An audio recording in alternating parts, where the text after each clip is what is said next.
আসসালামু আলাইকুম প্রিয় ডক্টরবৃন্দ, আশা করি ভালো আছেন। আজকে এন্ডোক্রাইন সিস্টেম লেকচার ক্লাসে আপনাদেরকে স্বাগত জানাচ্ছি। আমি doctor Mohammad Abdur Rakib, MD resident endocrinology.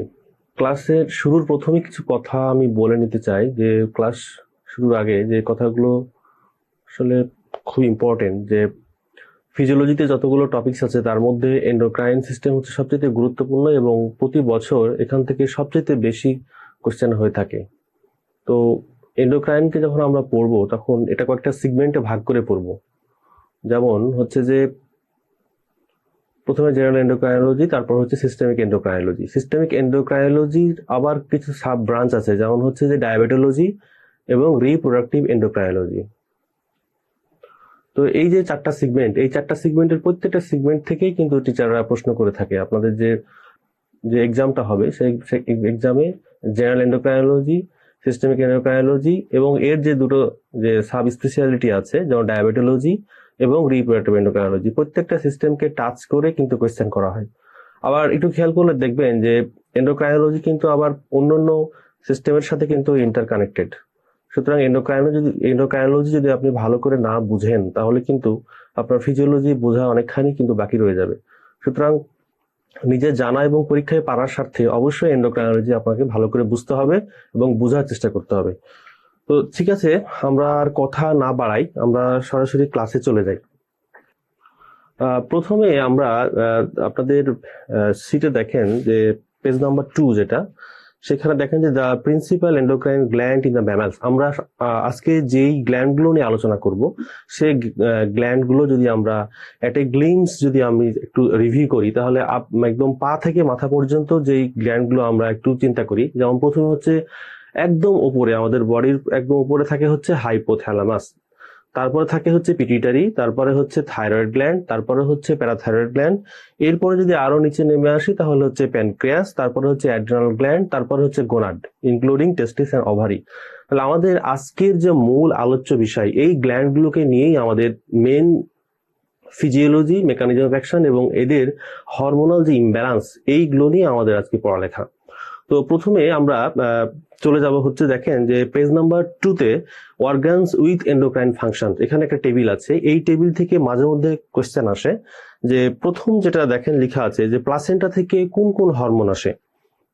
আচ্ছা, এই টেবিলে যাওয়ার আগে মিক্সড গ্ল্যান্ড নামে কিছু গ্ল্যান্ড আছে, একটু আপনারা পাশে নোট ডাউন করে নেন যে মিক্সড গ্ল্যান্ড, বডিতে আমাদের মিক্সড গ্ল্যান্ড কি কি আছে। Both exocrine endocrine portion contain করে মিক্সড গ্ল্যান্ডগুলো। এর মধ্যে তিনটি হচ্ছে প্যানক্রিয়াস, ওভারি এবং টেস্টিস। তাহলে এই তিনটি গ্ল্যান্ডকে আমরা বলছি হচ্ছে মিক্সড গ্ল্যান্ড, যাদের মধ্যে এন্ডোক্রাইন এবং এক্সোক্রাইন দুটো প্রপার্টি রয়েছে আর কি। আচ্ছা, এই যে বক্সটা, এই বক্সটা দেখেন যে এখানে মেইনলি প্লাসেন্টা থেকে কোন কোন হরমোন আসে। তাহলে দেখেন যে প্লাসেন্টা থেকে কি কি হরমোন আসে। প্লাসেন্টা থেকে আসে estrogen, human chorionic, gonadotropin, human placental lactogen. এর সাথে আরো দুইটি হরমোন আমরা যদি যোগ করি তাহলে হবে রিল্যাক্সিন অ্যান্ড ইনহিবিন। তাহলে এই যে মোট 6টি হরমোন আসে হচ্ছে প্লাসেন্টা থেকে।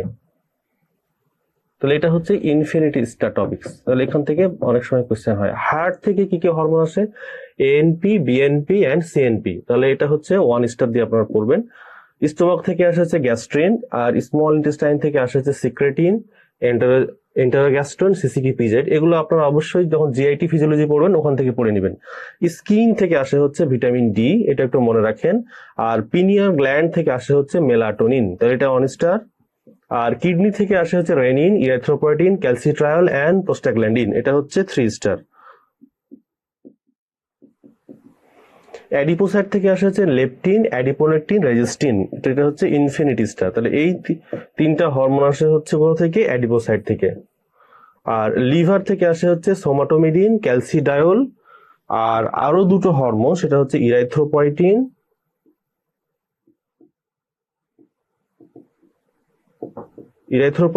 And thrombopoietin. তাহলে এই হরমোনগুলো আসে হচ্ছে লিভার থেকে। তাহলে লিভার এখানে হচ্ছে 1 স্টার। তাহলে এটা হচ্ছে যে আমরা সাধারণত দেখলাম যে কোন কোন গ্ল্যান্ড থেকে কোন কোন হরমোন আসে।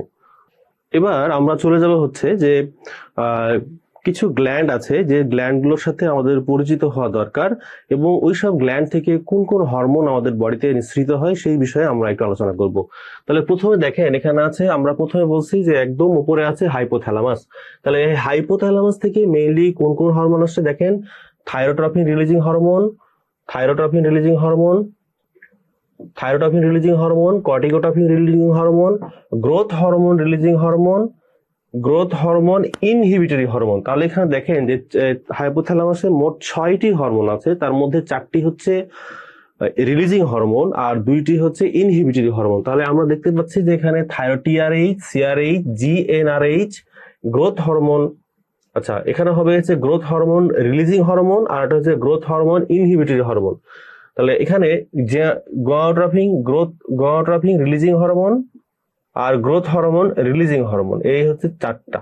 এখানে একটু আপনাদের সিটে কারেকশন করে নিতে হবে যে growth hormone releasing hormone, gonadotropin releasing hormone, এর সাথে হচ্ছে টিআরএইচ, সিআরএইচ, এই 4টি হচ্ছে স্টিমুলেটরি হরমোন আর 2টা হচ্ছে ইনহিবিটরি হরমোন। একটা হচ্ছে প্রোল্যাকটিন ইনহিবিটরি হরমোন যার আরেকটা নাম হচ্ছে ডোপামিন, আর এই 5 নাম্বারটা কেটে দেন, এটা ডাবল হয়ে গেছে আর কেটে লাগবে না। আর গ্রোথ হরমোন ইনহিবিটরি হরমোন, এটা আরেকটা নাম হচ্ছে সোমাটোস্ট্যাটিন, সোমাটোস্ট্যাটিন। তাহলে মেইনলি আপনাদের মনে রাখতে হবে যে হাইপোথ্যালামাস থেকে মোট 6টি হরমোন আসে, তার মধ্যে 2টি হচ্ছে ইনহিবিটরি হরমোন আর 4টি হচ্ছে স্টিমুলেটরি হরমোন। ওকে, এরপরে আসে আমরা হচ্ছে পিটুইটারি গ্ল্যান্ড। তাহলে পিটুইটারি গ্ল্যান্ডকে আবার আমরা মোট হচ্ছে 3টা ভাগে ভাগ করছি, 3টা লোবে। একটা হচ্ছে যে anterior pituitary, intermediate lobe and posterior pituitary. তো এই অ্যান্টিরিয়র পিটুইটারি বা যেটা বলছি আমরা অ্যাডেনো হাইপোফাইসিস, তাহলে এখান থেকে কোন কোন হরমোন আসে? Growth hormone, ACTH, TSH, LH, FSH, prolactin. আর ইন্টারমিডিয়েট লোব থেকে একটি হরমোন আসে, সেটার নাম হচ্ছে মেলানোসাইট স্টিমুলেটিং হরমোন, যারটার নাম হচ্ছে মেলানোট্রপিন। তাহলে এটা ইন্টারমিডিয়েট থেকে একটি মাত্র হরমোন আসে, তার নাম হচ্ছে মেলানোট্রপিন অর মেলানোসাইট স্টিমুলেটিং হরমোন। এটা একটু আলাদা করে মনে রাখেন। আর পোস্টেরিয়র পিটুইটারি থেকে যে হরমোন আসে সেটা হচ্ছে 2টা, একটা হচ্ছে ভ্যাসোপ্রেসিন আর একটা হচ্ছে অক্সিটোসিন। তাহলে ভ্যাসোপ্রেসিনের আরেকটা নাম হচ্ছে অ্যান্টিডায়ারেটিক হরমোন। আর এখন একটু কথা বলে নিই যে এই যে ভ্যাসোপ্রেসিন এবং হচ্ছে যে অক্সিটোসিন, এটা কিন্তু সিনথেসিস হয় হাইপোথ্যালামাসে, কিন্তু যখন সিক্রেট হয় তখন এই সিক্রেটটা হয় হচ্ছে পোস্টেরিয়র পিটুইটারি থেকে। তাহলে অনেক সময় কোশ্চেন আসে যে অক্সিটোসিন এবং vasopressin coming from the synthesis from the hypothalamus, তাহলে যদি সিনথেসিস থাকে তাহলে ট্রু হবে, কিন্তু যদি এটা সিক্রেট বলে তাহলে অবশ্যই এর সাথে পোস্টেরিয়র পিটুইটারি যোগ হবে। তাহলে মোদ্দা কথা হচ্ছে যে ADH and oxytocin synthesized from the hypothalamus but secreted from the posterior pituitary। তাহলে এই দুটো লাইন ভুল করা যাবে না। এরপর চলে আসছে হচ্ছে আমরা থাইরয়েড গ্ল্যান্ড। তাহলে থাইরয়েড গ্ল্যান্ডের 2টা সেল আছে, একটা হচ্ছে ফলিকুলার সেল আর একটা হচ্ছে প্যারাফলিকুলার সেল। তাহলে ফলিকুলার সেল থেকে মেইনলি আসে হচ্ছে T4 T3 আর প্যারাফলিকুলার সেল থেকে আসে হচ্ছে মেইনলি হচ্ছে ক্যালসিটোনিন, এটা একটু মনে রাখেন। আর প্যারাথাইরয়েড যে গ্ল্যান্ড আছে এখানে একটা মাত্র সেল, তার নাম হচ্ছে চিফ সেল, এই চিফ সেল থেকে আসে হচ্ছে প্যারাথরমোন। আর এরপরে যদি আমরা আসি হচ্ছে আইলেটস অফ ল্যাঙ্গারহ্যান্স প্যানক্রিয়াসে, তাহলে এখানে মোট হচ্ছে 4টা সেল থাকে, তো A cell, B cell, D cell আর একটা হচ্ছে এফ সেল। তো আমরা জানি যে এ সেল থেকে আসে গ্লুকাগন, বি সেল থেকে আসে ইনসুলিন আর ডি অর ডেল্টা থেকে আসে হচ্ছে সোমাটোস্ট্যাটিন। এখানে দাগ দেন আপনারা, তাহলে ডি অর ডেল্টা সেল থেকে আসে সোমাটোস্ট্যাটিন। আর আরেকটি সেল আছে সেটা হচ্ছে পিপি সেল অর এফ সেল, এটা বলছে প্যানক্রিয়াটিক পলিপেপটাইড, এখান থেকে আসে মেইনলি হচ্ছে প্যানক্রিয়াটিক পলিপেপটাইড। তাহলে PP cell or means the pancreatic polypeptide cell থেকে আসে হচ্ছে প্যানক্রিয়াটিক পলিপেপটাইড হরমোন। এরপরে চলে আসে আমার হচ্ছে অ্যাড্রেনাল গ্ল্যান্ড। তাহলে অ্যাড্রেনাল গ্ল্যান্ডের আবার 3টা লেয়ার আছে, বাইরে হচ্ছে জোনা গ্লোমেরুলোসা। আচ্ছা, এটাকে যদি আমরা দুটো ভাগে ভাগ করি, একটা হচ্ছে অ্যাড্রেনাল কর্টেক্স আর একটা হচ্ছে অ্যাড্রেনাল মেডুলা। এই অ্যাড্রেনাল কর্টেক্স এর আবার হচ্ছে 3টা লেয়ার, বাইরের সবচেয়ে বাইরের অংশটা হচ্ছে জোনা গ্লোমেরুলোসা, তারপর হচ্ছে জোনা ভেসিকুলেটা এবং একদম ভেতরে যে লেয়ারটা সেটা হচ্ছে জোনা রেটিকুলারিস। এখন এই যে জোনা গ্লোমেরুলোসা, এই জোনা গ্লোমেরুলোসা থেকে মেইনলি আসে হচ্ছে অ্যালডোস্টেরন, আর জোনা ফেসিকুলাটা থেকে আসে মেইনলি কর্টিসল, আর জোনা রেটিকুলারিস থেকে আসে মেইনলি হচ্ছে অ্যাড্রেনাল অ্যান্ড্রোজেন অ্যান্ড স্ট্রোজেন। ঠিক আছে, অ্যাড্রেনাল অ্যান্ড্রোজেন এবং স্ট্রোজেন। আর অ্যাড্রেনাল মেডুলা, এই অ্যাড্রেনাল মেডুলা থেকে আসে মেইনলি হচ্ছে এপিনেফ্রিন অ্যান্ড নরএপিনেফ্রিন, সাথে যোগ হবে হচ্ছে ডোপামিন। ঠিক আছে, যোগ হবে হচ্ছে ডোপামিন। তাহলে এই তিনটি হরমোন আসে হচ্ছে অ্যাড্রেনাল মেডুলা থেকে। এরপরে আমরা চলে আসি হচ্ছে টেস্টিস। তাহলে টেস্টিস থেকে মেইনলি আসে কি, টেস্টোস্টেরন। আর একটি হরমোন আছে তার নাম হচ্ছে ইনহিবিন। তাহলে inhibin coming from the Sertoli sell. তাহলে ইনহিবিন আসে হচ্ছে সার্টোলি সেল থেকে, আর টেস্টোস্টেরন আসে হচ্ছে ইন্টারস্টিশিয়াল সেল অফ লেডিগ। তাহলে এটা মেইনলি আসে হচ্ছে টেস্টোস্টেরন আইএল সেল থেকে, যার একটা নাম হচ্ছে ইন্টারস্টিশিয়াল সেল অফ লেডিগ। আর এই যে inhibin coming from the Sertoli sell. তাহলে বোঝা যাচ্ছে এখানে যে টেস্টিস থেকে দুইটা হরমোন আসে, একটা হচ্ছে টেস্টোস্টেরন আর একটা হচ্ছে ইনহিবিন। এরপরে চলে আসে আমরা হচ্ছে ওভারি। তাহলে ওভারি থেকে কি কি আসে দেখেন, estrogen, progesterone, relaxin and also inhibin. তাহলে এখানেও আসবে হচ্ছে ইনহিবিন। এরপরে চলে আসে হচ্ছে প্লাসেন্টা। তাহলে প্লাসেন্টা থেকে আমি আগেই বলেছি মোট 6টি হরমোন আসে। এগুলো হচ্ছে কি কি, HCG, HCS, estrogen, progesterone, relaxin and inhibin. তাহলে এখানেও আবার যোগ করেন হচ্ছে রিল্যাক্সিন অ্যান্ড ইনহিবিন। তাহলে মোট হচ্ছে 6টি হরমোন আসে প্লাসেন্টা থেকে। তাহলে প্লাসেন্টা থেকে যে হরমোনগুলো আসে এগুলো অবশ্যই আমাদের মনে রাখতে হবে, এটা বিগত অনেকবার পরীক্ষাতে আসছে আর কি।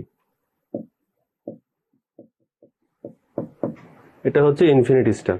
তাহলে আমরা সাধারণত এখন জেনে ফেললাম যে আমাদের বডিতে যে গ্ল্যান্ডগুলো আমরা পড়বো সেই গ্ল্যান্ডগুলো থেকে কোন কোন হরমোন আসে আর কি, সেই হরমোন সম্পর্কে আমরা জানলাম। এবার আমরা চলে যাব হচ্ছে জেনারেল ডিসকাশন। এটা আপনাদের পেজ নাম্বার হচ্ছে 6। তাহলে আপনারা আপনাদের যে সিট দেওয়া আছে ওখানে দেখেন পেজ নাম্বার 6-এ এটা আমরা এখন পড়বো হচ্ছে জেনারেল ডিসকাশন। তাহলে এটা হচ্ছে ইনফিনিটি স্টার। তাহলে এই পেজটা পুরোটা ইনফিনিটি স্টার দিয়ে পড়তে হবে আমাদের, ঠিক আছে। দেখেন প্রথমে লেখা আছে যে hormones maintain the circadian rhythm. তাহলে কোন কোন হরমোনগুলো সার্কাডিয়ান রিদম মেইনটেইন করে। তাহলে সার্কাডিয়ান রিদমের আরেকটা সিনোনিমাস সেন্টেন্স হচ্ছে বায়োলজিক্যাল ক্লক। Biological clock. তাহলে বলতে পারে যে hormones act through the circadian rhythm or biological clock. তাহলে কি কি হবে দেখেন, কর্টিসল, মেলাটোনিন, এটা হচ্ছে ইনফিনিটি স্টার। এরপরে আসে হচ্ছে পালসেটাইল হরমোন সিক্রেশন। তাহলে কোন কোন হরমোনগুলো পালসেটাইল নেচারে সিক্রেট হয়, কোন কোন hormone, growth hormone, cortisol, LH and also FSH. তাহলে আপনারা এফএসএইচ যোগ করে নেন আপনাদের সিটে, এটা হচ্ছে ইনফিনিটি স্টার। এরপরে আসছে ক্যাটাবলিক হরমোন। তাহলে ক্যাটাবলিক হরমোন কোনগুলো, যেসব হরমোনগুলো প্রোটিনকে লাইসিস করে ফেলে, এটা হচ্ছে ক্যাটাবলিক হরমোন। তাহলে কোন কোন hormone catabolic hormone, infinity star, glucagon, cortisol, thyroxine and catecholamine. তাহলে এটা যদি ক্যাটাবলিক হরমোন হয় তাহলে অ্যানাবলিক হরমোন কোনগুলো, তো পাশে লিখে নেন যে অ্যানাবলিক হরমোন। অ্যানাবলিক হরমোন, তাহলে অ্যানাবলিক হরমোন কোনগুলো, একটা হচ্ছে ইনসুলিন। তাহলে ইনসুলিন হচ্ছে অ্যানাবলিক হরমোন। আর কি কি আছে, গ্রোথ হরমোন। আর কি আছে, ইনসুলিন, গ্রোথ হরমোন, আর একটা হচ্ছে টেস্টোস্টেরন। তাহলে এইগুলো হচ্ছে অ্যানাবলিক হরমোন, যেগুলো হচ্ছে কি করে, প্রোটিনকে কনজিউম করে, প্রোটিনকে সিনথেসিস করে। এক্সেপশন দিয়ে লিখে রাখেন থাইরয়েড। এটার একটা এক্সেপশনাল প্রপার্টি আছে থাইরয়েড হরমোন, বিকজ এটা বোথ অ্যানাবলিক এবং catabolic. Anabolic and catabolic. Anabolic কখন, up to growing stage.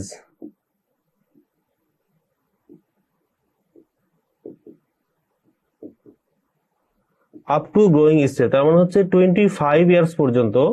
25 years পর্যন্ত থাইরয়েড হচ্ছে anabolic hormone, but in adult এটা হচ্ছে ক্যাটাবলিক হরমোন, ঠিক আছে। তাহলে অ্যানাবলিক হরমোন হচ্ছে কি, ইনসুলিন, গ্রোথ হরমোন, টেস্টোস্টেরন এবং থাইরয়েড। থাইরয়েড যদি থাকে তাহলে আমাদের কোশ্চেনে যদি উল্লেখ থাকে এরকম যে thyroid hormone up to growing stage, তাহলে হবে অ্যানাবলিক। কিন্তু যদি থাকে থাইরয়েড হরমোন ইন অ্যাডাল্ট তাহলে কিন্তু এটা হবে তখন ক্যাটাবলিক। প্রশ্নে যদি শুধু মানে থাইরয়েড হরমোন থাকে তবুও হবে ক্যাটাবলিক। কিন্তু যদি প্রশ্নে বলে দেয় যে thyroid hormone with up to growing stage, তখনই হবে অ্যানাবলিক। ক্যাটাবলিক হরমোন, এটা দিয়ে আমরা ম্যানুয়াল দিয়ে মনে রাখতে পারি যে ক্যাটাবলিক হরমোন আর গ্লুকাগন, কর্টিসল, থাইরক্সিন, ক্যাটাকোলামাইন, এটা আমরা জিটিসি দিয়ে মনে রাখতে পারি, জিটিসি।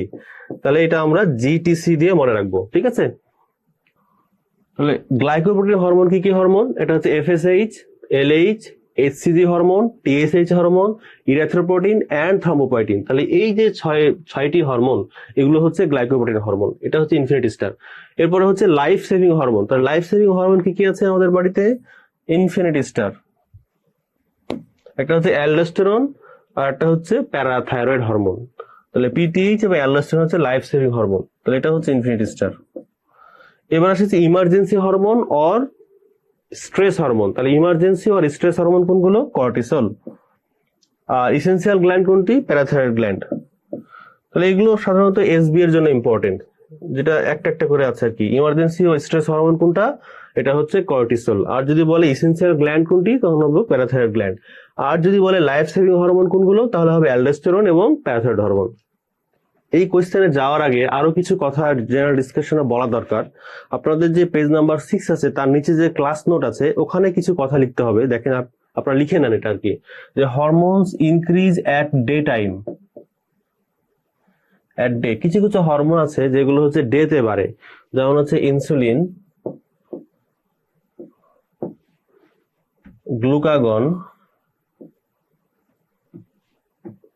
কর্টিসল, আর হচ্ছে ক্যাটিকোলামাইন। আর কিছু হরমোন আছে যেগুলো হচ্ছে নাইটে বাড়ে, increase at night. This is infinity star. তাহলে নাইটে কোনগুলো বাড়ে? নাইটে বাড়ে হচ্ছে গ্রোথ হরমোন, এডিএইচ, প্রোল্যাকটিন এবং মেলাটোনিন। তাহলে এই চারটি হরমোন হচ্ছে নাইটে বাড়ে, ঠিক আছে। আরেকটা টপিক লিখেন, hormone causing lipogenesis. Hormone causing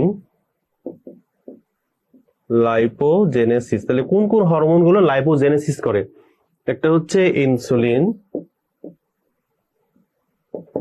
prostaglandin E1, adenosine, এটা হচ্ছে নিকোটিনিক অ্যাসিড।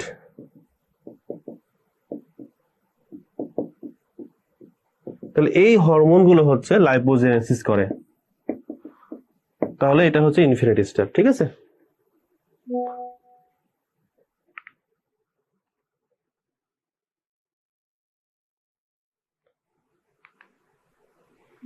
আচ্ছা, এই কোশ্চেনটা দেখেন যে বিভিন্ন ভাবে একটা কোশ্চেন কত ভাবে আসতে পারে। যেমন দেখেন, hormones that counteract the action of the insulin, আর অথবা এভাবে আসতে পারে যে ডায়াবেটোজেনিক হরমোন কোনগুলো, অথবা এভাবে থাকতে পারে যে হরমোনস কজিং লাইপোলাইসিস, অথবা এইভাবে থাকতে পারে যে stimulate the hormone sensitive lipase. সবগুলোরই কিন্তু মিনিং একই।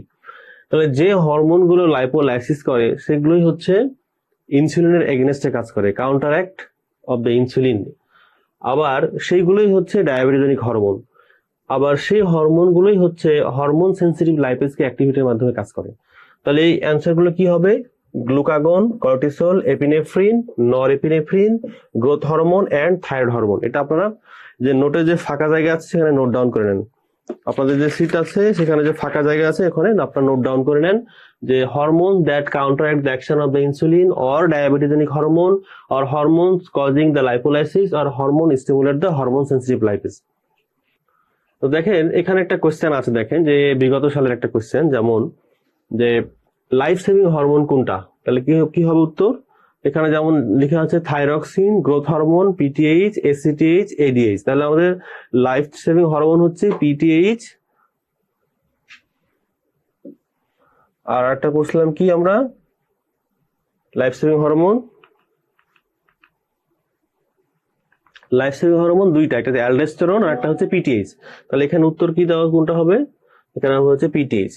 সাথে যদি অ্যালডোস্টেরন থাকতো তবুও ট্রু হইতো আর কি। এটা হচ্ছে true. Hormones increasing secretion at night, তাহলে নাইটে কোন কোন হরমোন সিক্রেশন হয়? এডিএইচ, গ্রোথ হরমোন, এই দুটি হচ্ছে নাইটে সিক্রেশন বেশি হয়, তাহলে এটা হচ্ছে true. During sleep there is a fall of plasma level, তাহলে বলছে এখানে যে স্লিপে কোন কোন হরমোনগুলো কমে যায়, কারণ এটার অর্থ হচ্ছে ডে টাইমে কোন কোন হরমোনগুলো বাড়ে। একটু এই কোয়েশ্চেনটা একটু পেঁচিয়ে করা আছে আর কি, যে during sleep there is a fall of plasma level, এর কথাটার অর্থই হচ্ছে যদি আমি একটু উল্টা করে বলি, সোজা করে বলি, তাহলে কোন কোন হরমোনগুলো ডে টাইমে বাড়ে। তাহলে কোন কোন হরমোনগুলো ডে টাইমে বাড়ে? ইনসুলিন, গ্লুকাগন, কর্টিসল, আর এটা হচ্ছে ক্যাটাকোলামাইন। তাহলে দেখেন, তাহলে কি আছে দেখেন, এটা হচ্ছে যে কর্টিসল, ইনসুলিন, তারপরে হচ্ছে কি অ্যাড্রেনালিন, আর এডিএইচ এবং গ্রোথ হরমোন, এগুলো হচ্ছে রাতে বাড়ে। ঠিক আছে, এবার আসে হচ্ছে classification of the hormone, infinity and infinity star. General endocrine থেকে প্রশ্ন আসবে, কিন্তু ক্লাসিফিকেশন থেকে কোশ্চেন হবে না, এটা হতেই পারে না। সুতরাং আমরা চলে যাব হচ্ছে পেজ নাম্বার 7। ঠিক আছে, তাহলে প্রথমত আমরা হরমোনকে ক্লাসিফাইড করছি চারটা ভাগে। একটা হচ্ছে যে on the basis of the chemical nature, on the basis of the site of action, on the basis of the location of the receptor. ঠিক আছে, তাহলে এই আর on the basis of the mechanism of action. তাহলে এই চারটা ভাগে আমরা বেসিক্যালি হরমোনকে আমরা ক্লাসিফাইড করতেছি। তাহলে প্রথমে আমরা যেটা পড়বো সেটা হচ্ছে on the basis of the chemical nature. তাহলে এখানে আসেন, তাহলে on the basis of the chemical nature, আমরা জানি যে প্রোটিন জাতীয় কিছু হরমোন আছে, পেপটাইড জাতীয় কিছু হরমোন আছে, পলিপেপটাইড এবং গ্লাইকোপ্রোটিন প্রথমে। তাহলে এই যে প্রোটিন, পলিপেপটাইড, গ্লাইকোপ্রোটিন, এগুলোর যে মানে কম্পোজিশন, তাহলে মেইনলি হচ্ছে কি যে প্রোটিন জাতীয় হরমোনগুলোর মেন উপাদান হচ্ছে অ্যামাইনো অ্যাসিড। তো এই অ্যামাইনো অ্যাসিডের সংখ্যার উপর ভিত্তি করে এটাকে আবার ভাগ করা হয়েছে, সাব ক্লাসিফাইড করা হয়েছে প্রোটিন, পলিপেপটাইড, গ্লাইকোপ্রোটিন এবং পেপটাইড। তাহলে দেখেন যে যদি প্রোটিনের সংখ্যা মোর দেন 100 অ্যামাইনো অ্যাসিড, তার মানে যদি অ্যামাইনো অ্যাসিডের সংখ্যা মোর দেন 100 হয়, তবে তখন আমরা বলছি সেটা হচ্ছে প্রোটিন জাতীয় হরমোন। তাহলে এগুলোর উদাহরণ কি? Growth hormone, prolactin and human placental Lactogen. তাহলে এই তিনটা হচ্ছে প্রোটিন জাতীয় হরমোন। এখন polypeptide hormone compose of 10 to 100 amino acid. তাহলে যদি কোনো হরমোনের গাঠনিক স্ট্রাকচারে যদি 10 থেকে 100টি অ্যামাইনো অ্যাসিড থাকে, তখন আমরা এটাকে বলছি পলিপেপটাইড হরমোন। তো পলিপেপটাইড হরমোনের সংখ্যা অনেক, এটা আমরা সরাসরি মনে রাখবো না, এটা আমরা এক্সক্লুড করে মনে রাখবো। তাহলে এটা আমরা আপাতত এটা মনে রাখছি না। এরপরে চলে আসেন হচ্ছে গ্লাইকোপ্রোটিন হরমোন। তাহলে glycoprotein hormone composed of carbohydrate and protein. তাহলে কার্বোহাইড্রেটের সাথে যদি প্রোটিন যোগ হয়, তখনই আমরা এটাকে বলছি হচ্ছে গ্লাইকোপ্রোটিন হরমোন। তাহলে এখানে কি কি আছে গ্লাইকোপ্রোটিন হরমোন? এটা হচ্ছে এফএসএইচ, এলএইচ, টিএসএইচ, এইচসিজি। এর সঙ্গে আরো দুইটা হরমোন যোগ হবে, সেটা হচ্ছে ইরাইথ্রোপয়েটিন এন্ড থ্রম্বোপয়েটিন।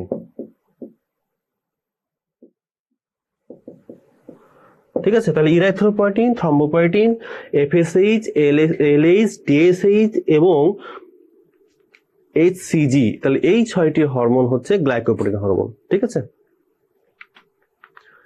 এরপরে চলে আসে হচ্ছে পেপটাইড হরমোন। তাহলে peptide hormone is composed of 2 to 10 number of amino acid. তাহলে 2 থেকে 10টি অ্যামাইনো অ্যাসিড যদি থাকে, তখন আমরা সেই হরমোনকে বলবো আমরা পেপটাইড হরমোন। তাহলে দিজ আর পেপটাইড হরমোন। তাহলে এরা কারা? এক্সাম্পল হচ্ছে thyrotropin releasing hormone, antidiuretic hormone, oxytocin and gonadotropin releasing hormone. তাহলে এই 4টি হরমোনকে আমরা বলছি হচ্ছে পেপটাইড হরমোন। এর মধ্যে দেখেন 2টা হচ্ছে 9 অ্যামাইনো অ্যাসিড কন্টেনিং হরমোন। তাহলে 9 অ্যামাইনো অ্যাসিড কন্টেনিং হরমোন হচ্ছে 2টা, এডিএইচ অ্যান্ড অক্সিটোসিন। তাহলে এই 2টি হরমোনকে একাত্রে বলে হচ্ছে নোনা পেপটাইড, নট ন্যানো। নোনা পেপটাইড। ঠিক আছে, তাহলে 9 অ্যামাইনো অ্যাসিড কন্টেনিং হরমোন হচ্ছে 2টা, একটা হচ্ছে এডিএইচ, অক্সিটোসিন। এদের 2টাকে একসাথে বলা হচ্ছে নোনা পেপটাইড। ওকে, এরপরে আমরা যে পলিপেপটাইড হরমোনগুলো ছেড়ে আসছিলাম, তাহলে আমরা প্রথমে মনে রাখবো প্রোটিন, গ্লাইকোপ্রোটিন, এরপর পেপটাইড। তাহলে প্রোটিন, গ্লাইকোপ্রোটিন এবং পেপটাইড হরমোনগুলোর নামগুলো মনে রাখবো, আর পলিপেপটাইড হরমোনগুলো আমরা এক্সক্লুড করে মনে রাখবো। এরপরে চলে আসেন হচ্ছে অ্যামাইনো অ্যাসিড ডেরিভেটিভস। তাহলে অ্যামাইনো অ্যাসিড ডেরিভেটিভস, এখানে একটু কারেকশন আছে, অ্যামাইনো অ্যাসিড টাইরোসিন ডেরিভেটিভস। তাহলে অ্যামাইনো অ্যাসিড টাইরোসিন ডেরিভেটিভস, আপনারা আপনাদের যে সিট আছে লেকচার সিট, ওখানে কারেকশন করে নেন যে অ্যামাইনো অ্যাসিড টাইরোসিন ডেরিভেটিভস। তাহলে এরা কারা? T3, T4, ক্যাটাকোলামাইন, তারপরে হচ্ছে যে ডোপামিন। ডোপামিনের আরেকটি নাম হচ্ছে প্রোল্যাকটিন ইনহিবিটরি হরমোন, ঠিক আছে। এরপরে আসে হচ্ছে steroid hormone. These are synthesise from the cholesterol. তাহলে স্টেরয়েড হরমোনগুলো কোথা থেকে আসে? কোলেস্টেরল থেকে আসে। তাহলে এই হরমোনগুলো কোনগুলো? Androgen, estrogen, progesterone, glucocorticoid, mineralocorticoid. গ্লুকোকর্টিকয়েডের মধ্যে মেইনলি হচ্ছে কর্টিসল, আর মিনারেলোকর্টিকয়েডের মধ্যে মেইনলি হচ্ছে অ্যালডোস্টেরন, আর 1,2,5 ডিহাইড্রক্সিকলিক্যালসিফেরল আর ক্যালসিট্রায়ল। সাথে আরো একটি হরমোন যোগ হবে, সেটা হচ্ছে রেটিনোইক অ্যাসিড। Retinoic acid. তাহলে আমি যদি খুব সহজে মনে রাখতে যাই, তাহলে অ্যালডোস্টেরন, তাহলে স্টেরয়েড জাতীয় হরমোন হচ্ছে কোনগুলো?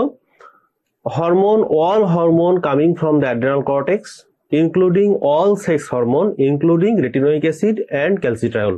তাহলে একটা সেন্টেন্সে আমি স্টেরয়েড হরমোনগুলোকে আমি ব্যাখ্যা করতে, মানে মনে রাখতে পারতেছি। তাহলে কি হচ্ছে? All hormone coming from the adrenal cortex, মানে অ্যাড্রেনাল কর্টেক্স থেকে যতগুলো হরমোন আছে সেগুলো, তার সাথে হচ্ছে অল সেক্স হরমোন, ইনক্লুডিং যোগ হবে কি? ক্যালসিট্রায়ল অ্যান্ড রেটিনোইক অ্যাসিড। তাহলে এই হরমোনগুলোকে আমরা বলছি হচ্ছে স্টেরয়েড হরমোন। দেখেন এখানে একটা বিগত সালের কোশ্চেন আছে এইরকম যে following is the peptide hormone. তাহলে পেপটাইড হরমোনের আমরা চারটা নাম আমরা জানি, কি কি? এটা টিআরএইচ, এডিএইচ, অক্সিটোসিন, জিএনআরএইচ। তাহলে দেখেন, তাহলে টিআরএইচ নাই, তার মানে এটা কাটা। গনোট্রপিন এটা হচ্ছে cross, insulin cross, glucagon cross. তাহলে কোনটি? এডিএইচ। তাহলে এডিএইচ হচ্ছে পেপটাইড হরমোন। এরপরে আসেন যে tyrosine is the precursor for synthesis of. তাহলে আমরা বলেছি যে amino acid tyrosine derivatives hormone কোনগুলো? এগুলো হচ্ছে যে T3, T4, ক্যাটাকোলামাইন অ্যান্ড ডোপামিন। তাহলে এখানে দেখেন অ্যান্সার কোনটা হবে? Catecholamine, dopamine and thyroxine. C আর ডি হবে ফলস। কোলেস্টেরল ডেরিভেটিভস স্টেরল অথবা স্টেরল কন্টেনিং অথবা জিন অ্যাক্টিভেশন, এই হেডিং দিয়ে মানে কোশ্চেন অনেকবার আসছে। বলতে পারে যে কোনগুলো কোলেস্টেরল ডেরিভেটিভস হরমোন, বলতে পারে কোনগুলো স্টেরল কন্টেনিং হরমোন, আবার এটাও বলতে পারে যে কোন কোন হরমোন জিন অ্যাক্টিভেশনের মাধ্যমে কাজ করে। তাহলে এটা হচ্ছে এইভাবে আসতে পারে, আপনারা আপনাদের নোট ডাউন করেন সেটা আর কি। তাহলে এই হেডলাইনটা cholesterol derivatives, sterol containing and gene activation. তাহলে কোন কোন হরমোনগুলো? এটা all are steroid hormone, all are steroid hormone.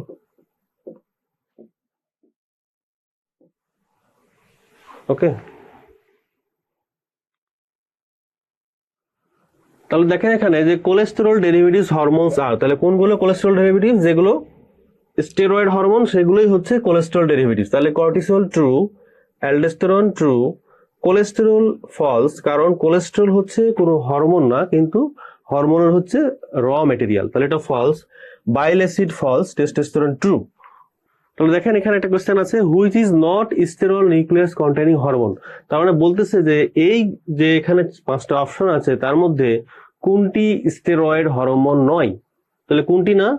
এটা হচ্ছে বিটা ক্যারোটিন। কিন্তু যদি এটা থাকতো যে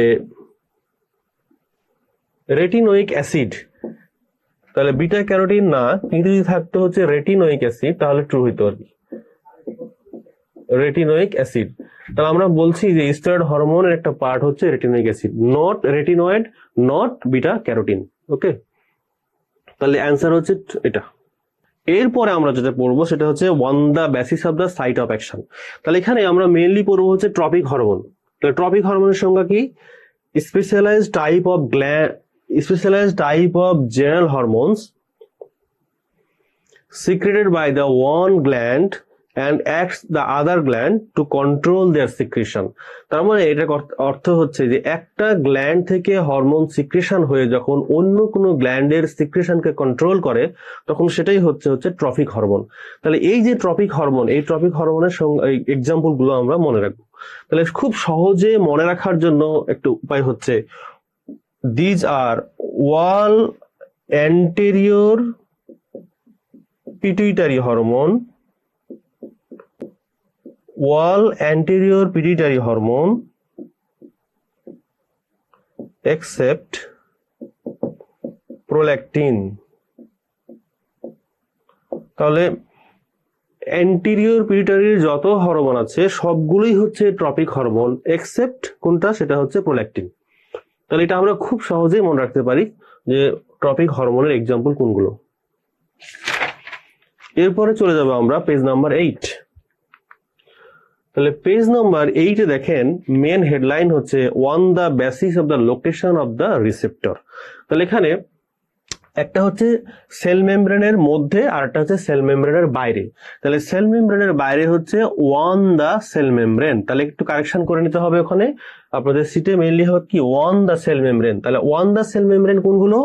প্রোটিন, পেপটাইড, ক্যাটাকোলামাইন। এই হরমোন গুলোই সেকেন্ড মেসেঞ্জার সিস্টেমের মাধ্যমে কাজ করে।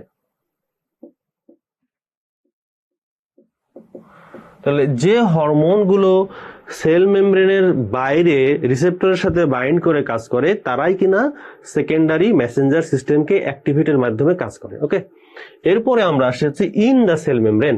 তাহলে ইন দ্য সেল মেমব্রেন কি? সেলের মধ্যে কি কম্পোনেন্ট আছে? একটা হচ্ছে সাইটোপ্লাজম আর একটা হচ্ছে নিউক্লিয়াস। তাহলে in the cell membrane.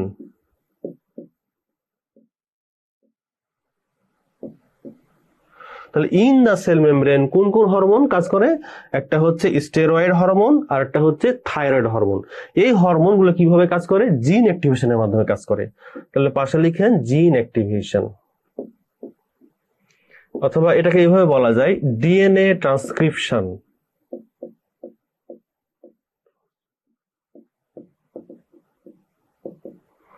or mRNA formation. একই কথা, আপনারা এই অবলিক দিয়ে লিখে নেন, কারণ পরীক্ষাতে সবসময় জিন অ্যাক্টিভেশন দিয়ে আসে না, অনেক সময় আসে হচ্ছে ডিএনএ ট্রান্সক্রিপশন অথবা কখনো থাকে mRNA ফরমেশন। তাহলে এইভাবে প্রশ্নগুলো আসতে পারে, ঠিক আছে? দেখেন এখানে একটা কোশ্চেন বিগত সালের, যে hormone acting through the intracellular cytoplasmic receptor. তাহলে এখানে ইন্ট্রাসেলুলার সাইটোপ্লাজমিক রিসেপ্টরের মধ্যে কোন হরমোন কাজ করে? মেইনলি কাজ করে হচ্ছে থাইরক্সিন, ঠিক আছে? ইন্ট্রাসেলুলার, আচ্ছা আরো স্পেসিফিক বললে ইন্ট্রাসেলুলার সাইটোপ্লাজমিক, মানে এখানে যদি নিউক্লিয়াস থাকতো তাহলে হচ্ছে থাইরক্সিন অ্যান্সার হইতো, কিন্তু এখানে একটু কারেকশন করে নিতে হবে। আমরা জানি যে সাইটোপ্লাজমে মেইনলি হচ্ছে স্টেরয়েড হরমোন কাজ করে। তাহলে এখানে কি স্টেরয়েড হরমোন আছে? এখানে কোনো স্টেরয়েড হরমোন নাই। অ্যাকচুয়ালি এখানে একটু কারেকশন হবে intracellular nuclear receptor. Nuclear receptor সাইটোপ্লাজমে কাজ করে কোন হরমোন? Steroid hormone. কিন্তু এখানে একটু কারেকশন করে নেন কোশ্চেনে, ইন্ট্রাসেলুলার নিউক্লিয়ার রিসেপ্টর। তাহলে ইন্ট্রাসেলুলার নিউক্লিয়ার রিসেপ্টরে কাজ করে কোন হরমোন? এই যে থাইরক্সিন। তাহলে অ্যান্সার হচ্ছে বি। এখন যদি থাকতো এখানে ইন্ট্রাসেলুলার সাইটোপ্লাজমিক, তাহলে স্টেরয়েড হরমোন যদি অপশনে থাকতো তখন সেটা উত্তর হইতো। ওকে, তো দেখেন এখানে আরেকটা কোশ্চেন, যে following hormones have extra cellular receptor, মানে কোন কোন হরমোন গুলো এক্সট্রা সেলুলার রিসেপ্টরের সাথে বাইন্ড করে কাজ করে? কারা কারা কাজ করে? আগেই বলেছি, পেপটাইড, পলিপেপটাইড, প্রোটিন এন্ড ক্যাটাকোলামাইন। তাহলে এখানে দেখেন ইনসুলিন এবং অ্যাসিটেজ, এগুলো কিন্তু পলিপেপটাইড হরমোন। তাহলে এগুলো এক্সট্রা সেলুলার রিসেপ্টরের সাথে বাইন্ড করে কাজ করে, ঠিক আছে? এবার আসেন on the basis of the mechanism of action. তাহলে এখানে গ্রুপ 1, গ্রুপ 2 এবং গ্রুপ 3 এই তিনটা ভাগে ভাগ করা হয়েছে। দেখেন যে গ্রুপ 1 যেটা, এই গ্রুপ 1 হচ্ছে কোনগুলো? যেগুলো হচ্ছে hormones bind to the intracellular receptor and act by the genetic transcription of the DNA, ঠিক আছে? আর গ্রুপ 2 কোনগুলো? যারা কিনা সেল সার্ফেসের সাথে বাইন্ড করে কাজ করে এবং এরা সেকেন্ড মেসেঞ্জার সিস্টেমের সাথে মাধ্যমে কাজ করে। তাহলে উদাহরণ কোনগুলো? Thyroid hormone, steroid hormone. আর গ্রুপ 2 কোনগুলো? পলিপেপটাইড, প্রোটিন, গ্লাইকোপ্রোটিন, ক্যাটাকোলামাইন, ঠিক আছে? এবার আসেন গ্রুপ 3 হরমোন। এই গ্রুপ 3 হরমোনের দুইটা নাম আছে।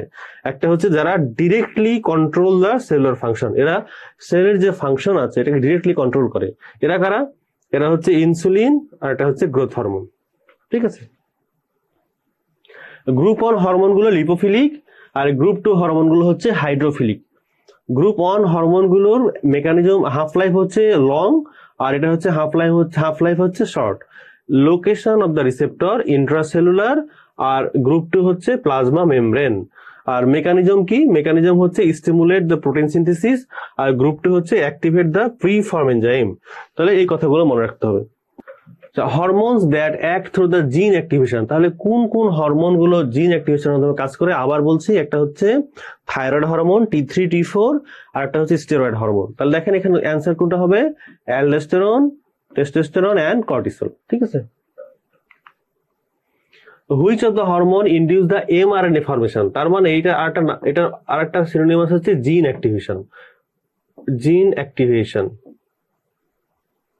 তাহলে কোনগুলো হবে অ্যান্সার? এই যে ডি, কর্টিসল। তাহলে এরপর আসেন হচ্ছে page number 11। Page number 11, hormones acting through the second messenger system, this is infinity star. তাহলে আমরা এই যে বলছি যে সেল সারফেস রিসেপ্টরের সাথে বাইন্ড করে কাজ করে হচ্ছে কোন hormone? Protein, polypeptide, glycoprotein and catecholamine, এগুলোই হচ্ছে সেকেন্ড মেসেঞ্জার সিস্টেমের মাধ্যমে কাজ করে। এখন আমাদের বডিতে সেকেন্ড মেসেঞ্জার সিস্টেম কি কি আছে দেখেন। Cyclic AMP, cyclic GMP, calcium phospholipid and tyrosine kinase. তাহলে আমরা এই যে প্রত্যেকটা গ্রুপে ভাগ করে আলাদা আলাদা করে মনে রাখা আমাদের জন্য খুবই ডিফিকাল্ট। এই ডিফিকাল্টি মানে করার জন্য, মানে অতিক্রম করার জন্য আমি কিছু টেকনিক সাজায় নিয়ে আসছি। আপনারা দেখেন কিছু মেনোমিক দিয়ে এবং কিছু মানে টেকনিক্যাল মানে পদ্ধতি অ্যাপ্লাই করে আমরা এটা মনে রাখবো আর কি। তাহলে দেখেন যে ক্যালসিয়াম ফসফোলিপিড সিস্টেম, তাহলে এটাকে আমরা খুব সহজে কিভাবে মনে রাখতে পারি? এটাকে আমরা মনে রাখতে পারি GEPI। তাহলে যে গ্রোথ হরমোন, ইতে হচ্ছে ইরাইথ্রোপয়েটিন,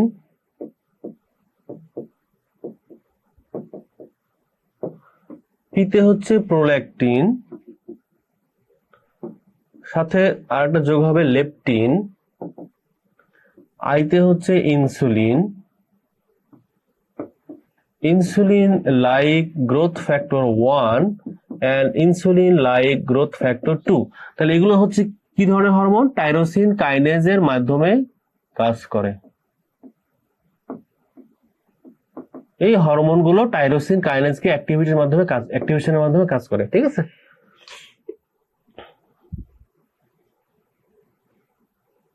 তাহলে GEPI আমরা বলছি কি? Growth hormone, erythropoietin, prolactin, leptin, insulin, insulin like growth factor 1 and insulin like growth factor 2।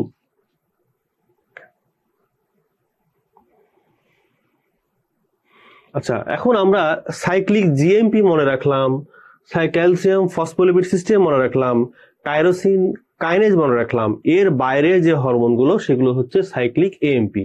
এগুলো আমরা এক্সক্লুড করে মনে রাখবো। যেসব হরমোনের সংখ্যা বেশি বা যেসব ক্যাটাগরির হরমোনের সংখ্যা বেশি সেগুলো আমরা সরাসরি মনে না রেখে, যেগুলো খুব সহজে মনে রাখা যায় সেগুলো মনে রেখে বাদ বাকি এগুলো আমরা এক্সক্লুড করে মনে রাখবো। ঠিক আছে।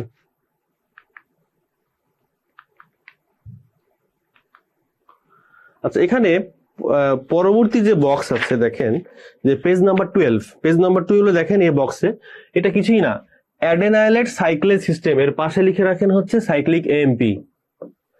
সাইক্লিক এএমপি, তাহলে অনেক সময় কোশ্চেন এইভাবে দেয়, সাইক্লিক এএমপি না দিয়ে বলে যে কোন কোন হরমোন গুলো অ্যাডেনাইলেজ সাইক্লেজ সিস্টেমকে অ্যাক্টিভেশনের মাধ্যমে কাজ করে, তাহলে কিন্তু অ্যান্সার একই হবে। এবার যদি বলে যে ক্যালসিয়াম ফসফ্যাটিডিল ইনোসিটল সিস্টেম, তাহলে এটার সিনোনিমাস হচ্ছে ক্যালসিয়াম ফসফোলিপিড সিস্টেম। তাহলে ক্যালসিয়াম ফসফ্যাটিডিল ইনোসিটল সিস্টেম এবং ক্যালসিয়াম ফসফোলিপিড সিস্টেম একই জিনিস। তাহলে এর দুইভাবেই পরীক্ষাতে আসতে পারে আর কি, তাছাড়া এমন কিছু না এটা। আচ্ছা, এখানে একটা কোশ্চেন দেখেন যে hormones act by the cyclic AMP. তাহলে নিচের কোন কোন হরমোন গুলো সাইক্লিক এএমপির মাধ্যমে কাজ করে? তাহলে দেখেন আমরা এটা সাধারণত এক্সক্লুড করে মনে রাখবো, কারণ সাইক্লিক এএমপির হরমোন গুলো আমরা সরাসরি মনে রাখতে যাব না। তাহলে path hormone cyclic AMP hormone. 1,2,5 dihydroxy cholecalciferol, এটা তো এক ধরনের স্টেরয়েড হরমোন, সুতরাং এটা তো সাইক্লিক এএমপির মাধ্যমে কাজ করে?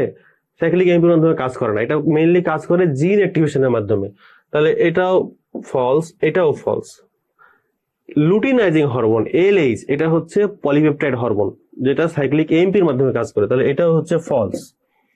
এডিএইচ অ্যান্টি ডায়ারেটিক হরমোন, এটা হচ্ছে এর অপর নাম হচ্ছে ভ্যাসোপ্রেসিন, কিন্তু এটা আবার ক্যালসিয়াম ফসফোলিপিড সিস্টেমের মাধ্যমে কাজ করে, তাহলে এটা হচ্ছে। মনে রাখবেন যে তিনটা হরমোন আছে যেগুলো বোথ সাইক্লিক এএমপি এবং ক্যালসিয়াম ফসফোলিপিড সিস্টেমকে অ্যাক্টিভেটের মাধ্যমে কাজ করে, এটা লিখে নেন আপনারা। এটা হচ্ছে এডিএইচ, অ্যানজিওটেনসিন 2, আর এটা হচ্ছে ক্যাটেকুলামাইন। তাহলে আপনাদের জন্য মনে রাখা খুব ইজি হবে। তাহলে এই তিনটি হরমোন বোথ সাইক্লিক এএমপি এবং ক্যালসিয়াম ফসফোলিপিড সিস্টেমের মাধ্যমে কাজ করে। তাহলে এই যে এডিএইচ, তাহলে এটা সাইক্লিক এএমপির মাধ্যমে কাজ করে, সুতরাং এটা হচ্ছে true.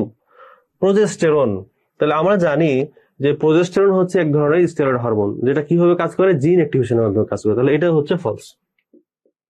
Hormones act by the cyclic AMP, তাহলে সাইক্লিক এএমপি তে কোন কোন হরমোন কাজ করে দেখেন। প্যারাথরমোন, প্যারাথরমোন হচ্ছে পলিপেপটাইড হরমোন, তাহলে এটা হচ্ছে ট্রু। ট্রু। 1,2,5 ডিহাইড্রক্সি কোলিক্যালসিফেরল, এটা হচ্ছে স্টেরয়েড হরমোন, সুতরাং এটা ফলস, এটা জিন অ্যাক্টিভেশনের মাধ্যমে কাজ করে। লুটিনাইজিং হরমোন, এটা হচ্ছে পলিপেপটাইড হরমোন, সুতরাং এটাও ট্রু, কারণ এটা সাইক্লিক এএমপির মাধ্যমে কাজ করে। ADH, ADH both cyclic AMP এবং ক্যালসিয়াম ফসফোলিপিড সিস্টেম, তাহলে এটাও ট্রু। আর প্রোজেস্টেরন, এটা আমরা জানি হচ্ছে স্টেরয়েড হরমোন, এটা জিন অ্যাক্টিভেশনের মাধ্যমে কাজ করে, তাহলে এটা হচ্ছে ফলস। আর মনে রাখবেন যে এই তিনটি হরমোন বোথ সাইক্লিক এএমপি এবং ক্যালসিয়াম ফসফোলিপিড সিস্টেমের মাধ্যমে কাজ করে। তারা কারা? ADH, angiotensin 2 and catecholamine.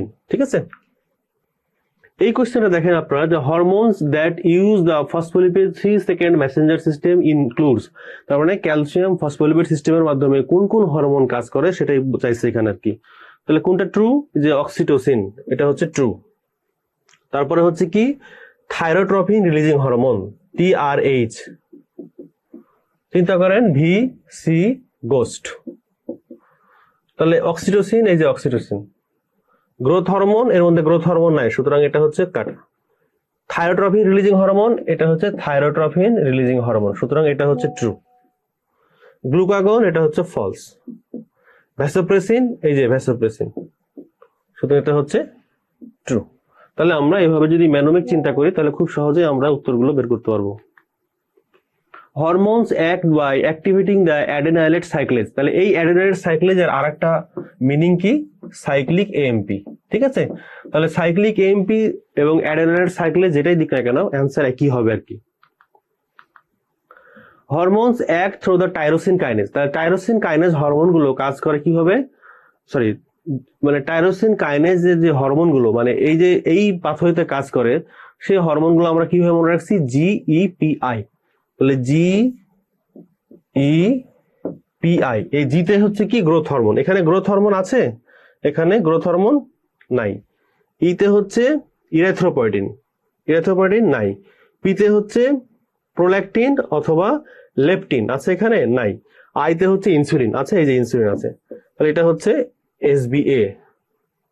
SBA হিসেবে অনেক সময় এভাবে কিন্তু মেকানিজম অফ অ্যাকশন থেকে আসতে পারে কোশ্চেন। ঠিক আছে, এতক্ষণ যে হরমোনের নাম এবং তাদের মেকানিজম অফ অ্যাকশন এবং তাদের এক্সাম্পল আমরা যতটুকু পড়াইছি তার মধ্যে এই পেজটা পড়লে সেটা কভার করে যাবে। তাহলে আপনারা প্রথমে এই পেজটা পড়বেন না, আপনারা প্রথমে আমি যেভাবে পড়িয়েছি আলাদা আলাদা করে ভেঙে ভেঙে পড়বেন। তারপরে যখন পড়া হয়ে যাবে তখন আপনারা এই টেবিলটা পড়বেন একবারে। তাহলে এই টেবিলের মধ্যে সবগুলো কথা লেখা আছে এবং এটা আপনাদের রিভাইজ দেওয়ার সময় খুবই কাজে দিবে আর কি।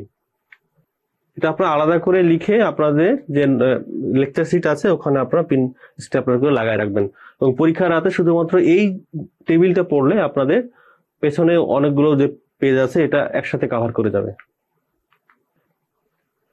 আচ্ছা, এবার আসেন হচ্ছে পেজ নাম্বার 16, 16 নাম্বার পেজ। আপনাদের যে সিট আছে ওখানে 16 নাম্বার পেজ আসেন, ওখানে লেখা আছে দেখেন 16 নাম্বার পেজের একদম নিচের দিকে endocrine glands without pituitary control, মানে কোন কোন গ্ল্যান্ড গুলো আউট অফ পিটুইটারি কন্ট্রোল, মানে পিটুইটারি কন্ট্রোলের বাইরে। তাহলে কি কি আছে এখানে দেখেন, আইলেটস অফ ল্যাঙ্গারহ্যান্স, এটা হচ্ছে ইনফিনিটি স্টার, পেজ নাম্বার 16 এখানে যান আপনারা। Islets of Langerhans of pancreas, adrenal medulla, parathyroid, placenta, pineal gland and kidney। তবে adrenal medulla হচ্ছে পিটুইটারি কন্ট্রোলের বাইরে, কিন্তু অ্যাড্রেনাল কর্টেক্স এর এমন একটা রিজিয়ন আছে যেটা হচ্ছে পিটুইটারি কন্ট্রোল করতে পারে না, সেটা হচ্ছে কি জোনা গ্লোমেরুলোসা।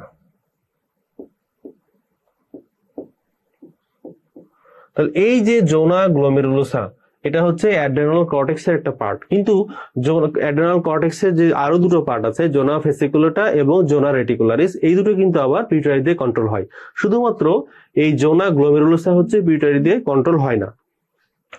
তাহলে এটা মেইনলি এই অংশটুকু কন্ট্রোল হয় কি দিয়ে, পটাশিয়াম, তারপরে হচ্ছে সোডিয়াম, আর একটা হচ্ছে অ্যানজিওটেনসিন 2। তাহলে এই তিনটি ফ্যাক্টর দিয়ে জোনা গ্লোমেরুলোসা কন্ট্রোল হয়, একটা সোডিয়াম, একটা হচ্ছে পটাশিয়াম, একটা হচ্ছে অ্যানজিওটেনসিন 2। দেখেন এখানে একটা কোশ্চেন আছে যে endocrine gland without pituitary control, তাহলে থাইরয়েড, টেস্টিস, ওভারি, অ্যাড্রেনাল কর্টেক্স, জোনা গ্লোমেরুলোসা, এটা হচ্ছে ট্রু। তাহলে এটা হচ্ছে অ্যাড্রেনাল কর্টেক্স এর যে জোনা গ্লোমেরুলোসা আছে এটা হচ্ছে পিটুইটারি দিয়ে কন্ট্রোল হয় না। এবার আমরা আসবো হচ্ছে পিটুইটারি হরমোন, পেজ নাম্বার 15। তাহলে পেজ নাম্বার আপনারা 15 এ চলে আসেন, পেজ নাম্বার 15, পিটুইটারি হরমোন, ঠিক আছে। আচ্ছা, পেজ নাম্বার 15 এ যাওয়ার আগে পেজ নাম্বার 14 এ আসেন। পেজ নাম্বার 14 এ দেখেন একটা বক্স দেওয়া আছে, এই বক্সের নিচে লেখা আছে দেখেন যে another 2 hormone synthesise in the hypothalamus but secreted from the posterior pituitary gland. তাহলে এডিএইচ এবং অক্সিটোসিন এগুলো সিনথেসিস হয় হচ্ছে হাইপোথ্যালামাস থেকে, কিন্তু সিক্রেট হয় হচ্ছে পোস্টেরিয়র পিটুইটারি গ্ল্যান্ড থেকে। তাহলে এখানে আপনারা দাগ দেন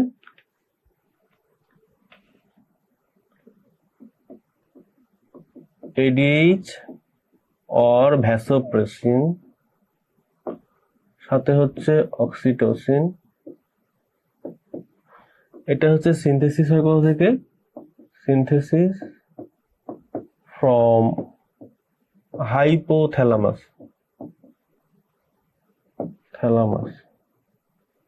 but secret from posterior pituitary।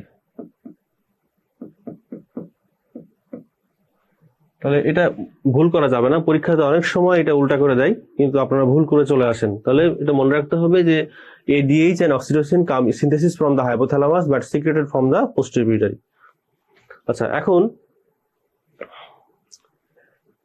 14 নম্বর পেজে দেখেন hypothalamic control of the anterior pituitary secretion. এখানে একদম যে ফ্লো চার্টটা দেওয়া আছে ওখানে দেখেন যে অ্যান্টিরিয়র পিটুইটারির সাথে হাইপোথ্যালামাসের যে কানেকশন এটা হচ্ছে হাইপোথ্যালামো হাইপোফাইসিয়াল পোর্টাল ভেসেলস দিয়ে হয়। তাহলে এই যে বোল্ড হওয়ার উপর লেখা আছে ওখানে একটা দাগ দেন। আর পোস্টেরিয়র পিটুইটারির সাথে সংযোগ হচ্ছে হাইপোথ্যালামাসের কিভাবে, হাইপোথ্যালামো হাইপোফাইসিয়াল পোর্টাল ট্র্যাক্ট মানে নার্ভ সেল দিয়ে হয়। তাহলে ওখানে দাগ দেন। তাহলে এই দুটো লাইনে আপনারা দাগ দেন। এরপরে আমরা চলে আসি সরাসরি হচ্ছে পেজ নাম্বার 16। পেজ নাম্বার 16 আমরা চলে আসি। দেখেন অ্যান্টিরিয়র পিটুইটারিতে 2 ধরনের সেল থাকে, একটা হচ্ছে যে ক্রোমোফিলিক সেল আর একটা হচ্ছে ক্রোমোফোব। এই ক্রোমোফিলিক সেল থেকে দেখেন এখানে লেখা আছে যে সোমাটোট্রপ মোস্ট অ্যাবান্ডান্ট সেল। এই মোস্ট অ্যাবান্ডান্ট সেল থেকে আসে হচ্ছে growth hormone. This is important for the SBA, single বেজের জন্য ভেরি ভেরি ইম্পর্টেন্ট। তাহলে মোস্ট অ্যাবান্ডান্ট সেল হচ্ছে অ্যান্টিরিয়র পিটুইটারি, সেটা হচ্ছে সোমাটোট্রপ, এবং এই সোমাটোট্রপ থেকে যে হরমোন আসে তার নাম হচ্ছে গ্রোথ হরমোন, ঠিক আছে। তাহলে আমরা জানি যে অ্যান্টিরিয়র পিটুইটারি থেকে মোট 6টি হরমোন আসে এবং এই 6টি হরমোন আসে হচ্ছে 5 টাইপ অফ সেল থেকে। তাহলে এখানে একটা দাগ দেন। এই গনোট্রপ যে সেল টাইপ আছে এখান থেকে 2টা হরমোন আসে, একটা হচ্ছে এফএসএইচ আর একটা হচ্ছে এলএইচ।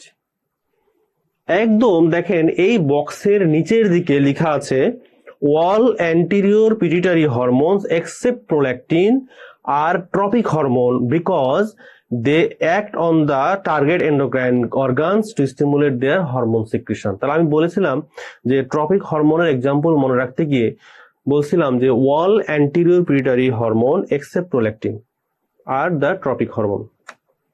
এটা হচ্ছে এই লাইনটা আর কি, all anterior pituitary hormones except prolactin are trophic hormone because they act on the other endocrine gland organs to stimulate their hormone secretion। তাহলে এই লাইনটা মনে রাখেন।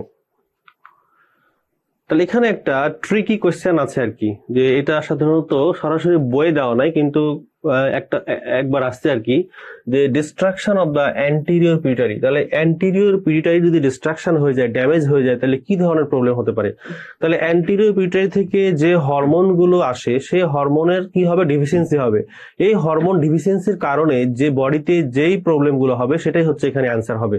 তাহলে এখন দেখেন যে আমাদের বডিতে অ্যান্টিরিয়র পিটুইটারিতে মোট 6টা হরমোন আছে, মানে 6টা না, মেইনলি হচ্ছে যে হাইপোথ্যালামাসের যে 6টা হরমোন আছে, এই 6টা হরমোনের যখন পিটুইটারি অ্যান্টিরিয়র পিটুইটারিতে কাজ করে তখন যেই প্রবলেম, মানে যেই ধরনের রিয়াকশন গুলো হয়, যে সিস্টেমিক যে আমরা ইনফ্লুয়েন্স গুলো পাই বডিতে, সেইগুলো ব্যাহত হবে আর কি। তাহলে destruction of the anterior pituitary, তাহলে অ্যান্টিরিয়র পিটুইটারি যদি ডিস্ট্রাকশন হয়ে যায় তাহলে অ্যান্টিরিয়র পিটুইটারি থেকে যে হরমোনগুলো নিঃসৃত হবে আমাদের বডিতে, সেই হরমোনগুলোর ডিফিসিয়েন্সির কারণে যে ফিচারগুলো সেটাই আমরা পাবো এখানে। যেমন হচ্ছে ল্যাকটেশন ফেলোর। তাহলে ল্যাকটেশনের সাথে মানে মেইনলি সংযোগ কোন হরমোন? প্রোল্যাকটিন। তাহলে প্রোল্যাকটিন কজেস দ্য ল্যাকটেশন। তাহলে প্রোল্যাকটিন যদি না আসে, অ্যান্টিরিয়র পিটুইটারি যদি ড্যামেজ হয় তাহলে প্রোল্যাকটিন আসবে না। তাহলে প্রোল্যাকটিন যদি না আসে তাহলে কি হবে? ল্যাকটেশন ফেলোর। তাহলে this is true. A rise in বেজাল মেটাবলিক রেট। আমরা জানি যে T3 এবং T4 যে থাইরয়েড হরমোন গুলো, এটা হচ্ছে বেজাল মেটাবলিক রেটকে বাড়ায়।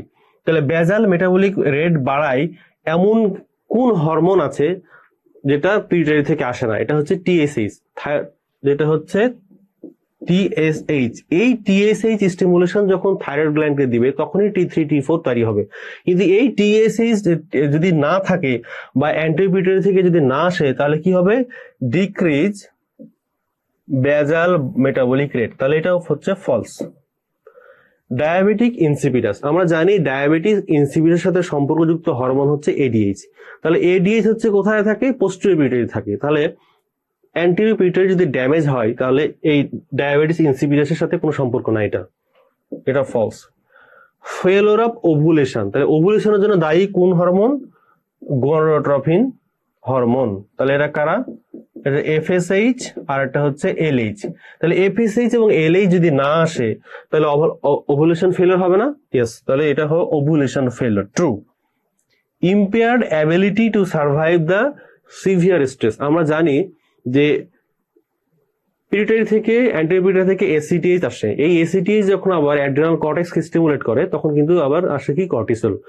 কর্টিসল হচ্ছে কি করে? Stress hormone. তাহলে এই কর্টিসল যদি বডিতে কমে যায় তখন কি হবে? বডি স্ট্রেসের এগেইনস্টে সার্ভাইভ থেকে বিরত থাকবে। তার মানে স্ট্রেসফুল কন্ডিশনে হচ্ছে বডি অ্যাডাপ্ট করতে পারবে না। তাহলে এটা হচ্ছে ট্রু। তাহলে দেখা যাচ্ছে এখানে যে ল্যাকটেশন ফেলিওর এটা true, failure of the ovulation এটা ট্রু, আর impaired ability to survive in severe stress this is also true. এরপর আমরা পড়বো হচ্ছে গ্রোথ হরমোন। তাহলে এটা হচ্ছে ইনফিনিট স্টার টপিকস। তাহলে গ্রোথ হরমোনের A to Z আমাদের পড়তে হবে। তাহলে পেজ নাম্বার হচ্ছে 18। তাহলে পেজ নাম্বার আপনারা চলে আসেন হচ্ছে 18-এ। এখন গ্রোথ হরমোন পড়তে গেলে আমাদের প্রথমে পড়তে হবে হচ্ছে function of the growth hormone. তাহলে এই ফাংশনটা আমরা যদি পড়তে যাই তাহলে আমাদের প্রথমে মেকানিজম বুঝতে হবে। তাহলে মনে রাখবেন যে গ্রোথ হরমোন দুই ভাবে কাজ করে, একটা হচ্ছে ডাইরেক্ট অ্যাকশন আর একটা হচ্ছে ইনডাইরেক্ট অ্যাকশন। ডাইরেক্ট অ্যাকশন হচ্ছে এটা মেটাবলিজম। ডাইরেক্ট অ্যাকশনটা কিভাবে কাজ করে? এটা হচ্ছে ওয়ান মেটাবলিজম। আমাদের বডিতে যে প্রোটিন, কার্বোহাইড্রেট, ফ্যাট আছে এর মেটাবলিজমে যখন হেল্প করে তখন এটা হচ্ছে ডাইরেক্ট অ্যাকশন। এটা যখন আবার বডির গ্রোথে হেল্প করবে, তখন এটা হচ্ছে আবার ইনডাইরেক্ট অ্যাকশন। তাহলে direct action and indirect action. তাহলে ডাইরেক্ট অ্যাকশন কোনটা? এটা যখন বডির মেটাবলিজমের উপর কাজ করবে তখন এটা হচ্ছে ডাইরেক্ট অ্যাকশন, এবং বডির গ্রোথ এন্ড ডেভেলপমেন্টে যখন হেল্প করবে তখন এটা হচ্ছে ইনডাইরেক্ট অ্যাকশন। তাহলে আমরা এখন ফ্লো চার্টে চলে যাই। তাহলে this is the growth hormone action, indirect action, direct action. তাহলে ইনডাইরেক্ট কি? Acceleration of the body growth and the formation of the somatomedin. আর ডাইরেক্ট কি? On metabolism, anti insulin action.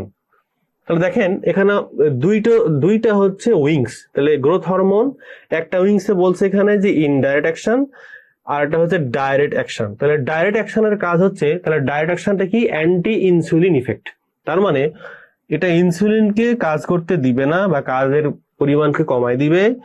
এর ফলে বডিতে প্লাজমা গ্লুকোজ বেড়ে যাবে এবং ফ্যাটকে ভেঙে দিয়ে ফ্রি ফ্যাটি অ্যাসিড তৈরি করবে, এবং আলটিমেটলি যেটা তৈরি হয় সেটা হচ্ছে পিটিউটারি ডায়াবেটিস এবং কিটোসিস। তার মানে বডিতে যখন গ্লুকোজ বেড়ে যাবে তখন ডায়াবেটিস হবে, আর বডিতে যখন ফ্রি ফ্যাটি অ্যাসিড তৈরি হবে তখন এটাকে বলছি আমরা কিটো অ্যাসিড বা কিটোসিস। অন্যদিকে ইনডাইরেক্ট যে অ্যাকশন সেটা হচ্ছে গ্রোথ হরমোন সরাসরি কাজ করে না, এটা লিভারকে স্টিমুলেট করে তৈরি করা হচ্ছে সোমাটোমিডিন। এই যে সোমাটোমিডিন তখন বডির গ্রোথ অ্যান্ড ডেভেলপমেন্টে হেল্প করে। তাহলে দুটো কন্ডিশন, একটা হচ্ছে ইনডাইরেক্ট অ্যাকশন, একটা হচ্ছে ডাইরেক্ট অ্যাকশন। তাহলে ডাইরেক্ট অ্যাকশন কি করে? ডাইরেক্ট অ্যাকশনটা হচ্ছে অ্যান্টি ইনসুলিন অ্যাকশন। এটা কি করে? ডায়াবেটিস তৈরি করে, এবং এটা করে কি? কিটো অ্যাসিডোসিস তৈরি করে। আর যেটা ইনডাইরেক্ট অ্যাকশন সেটা হচ্ছে বডির গ্রোথ অ্যান্ড ডেভেলপমেন্টে হেল্প করে by the action of the somatomedin. ঠিক আছে, এবার আপনাদের যে পেজ নাম্বার 18 আছে ওখানে দাগ দেন actions of the growth hormone. ওখানে আমি যে কথাগুলো বলছি সেই কথাগুলো এখানে লেখা আছে আর কি। ঠিক আছে, direct actions of the growth hormone via insulin like growth factor. এখানে কিছু কথা লেখা আছে, দেখেন যে increase the linear growth, increase the lean body mass, increase the organ size. তাহলে এই যে গ্রোথটা কিভাবে কাজ করে? থ্রু দ্য সোমাটোমিডিন এভাবে কাজ করে, বডি মাসকে ইমপ্রুভ করে, অর্গান সাইজ বাড়ায় দেয়, আর লিনিয়ার গ্রোথকে বাড়ায় দেয় আর কি। ঠিক আছে, effects of the growth hormone of metabolism. তাহলে আমরা শুধুমাত্র ইফেক্ট এখানে দেখবো। ইফেক্ট কি কি ইফেক্ট হয়? আমরা আগেই বলেছি যে কার্বোহাইড্রেটের উপর কি কাজ করে? Anti insulin like effect. তার মানে বডিতে বেশি বেশি কার্বোহাইড্রেট কনজিউম করবে এবং inhibition of the plasma glucose level. এটা হচ্ছে ডায়াবেটোজেনিক অ্যাকশন। তাহলে গ্রোথ হরমোনের কার্বোহাইড্রেটের উপর অ্যাকশন হচ্ছে ডায়াবেটোজেনিক। এরপরে চলে আসে হচ্ছে ফ্যাট। তাহলে এটা কি বলেছি আমরা? ফ্যাটকে ভেঙে দিয়ে কি তৈরি করে? Increase the plasma free fatty acid তৈরি করে। সাথে এটা কি, যখন ফ্রি ফ্যাটি অ্যাসিড তৈরি করবে তখন ফ্রি ফ্যাটি অ্যাসিড থেকে কিটোন বডি তৈরি হবে, এবং এই কিটোন বডিতে আধিক্যের কারণে তখন হবে কি? কিটোজেনিক অ্যাকশন অথবা কিটোসিস। আর ফাইনালি প্রোটিন, এই প্রোটিনের উপর অ্যাকশন হচ্ছে পজিটিভ অ্যাকশন। তার মানে এটা প্রোটিনকে সিনথেসিস করে বডি মাস ইন্ডেক্সটা বাড়াবে আর কি। ঠিক আছে, তাহলে প্রোটিন স্পেয়ারিং ইফেক্ট, তার মানে প্রোটিনকে ধরে রাখে আর কি। তাহলে প্রোটিন অ্যানাবলিজম করে, প্রোটিন সিনথেসিস করে, এন্ড আলটিমেটলি হচ্ছে পজিটিভ নাইট্রোজেন ব্যালেন্স। ওকে, পেজ নাম্বার 19 চলে আসেন। পেজ নাম্বার 19 তাহলে ইফেক্টস অফ গ্রোথ, এখানে আপনারা দাগ দেবেন ইফেক্টস অন মেটাবলিজম, এখানে দাগ দেন। যে কথাগুলো বলেছি সেটাই এখানে লেখা আছে।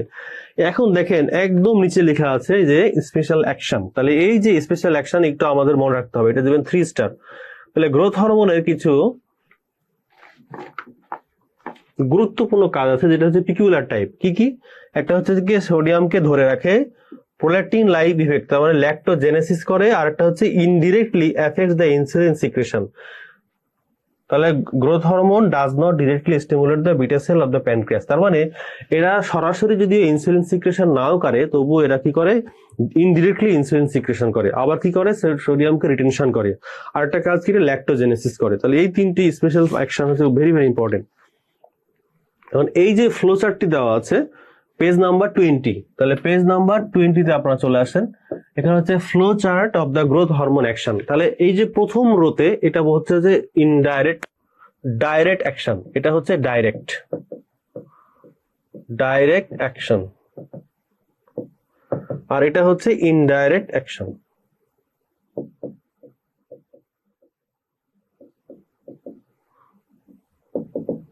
তাহলে একটা হচ্ছে ডাইরেক্ট অ্যাকশন আর একটা হচ্ছে ইনডাইরেক্ট অ্যাকশন।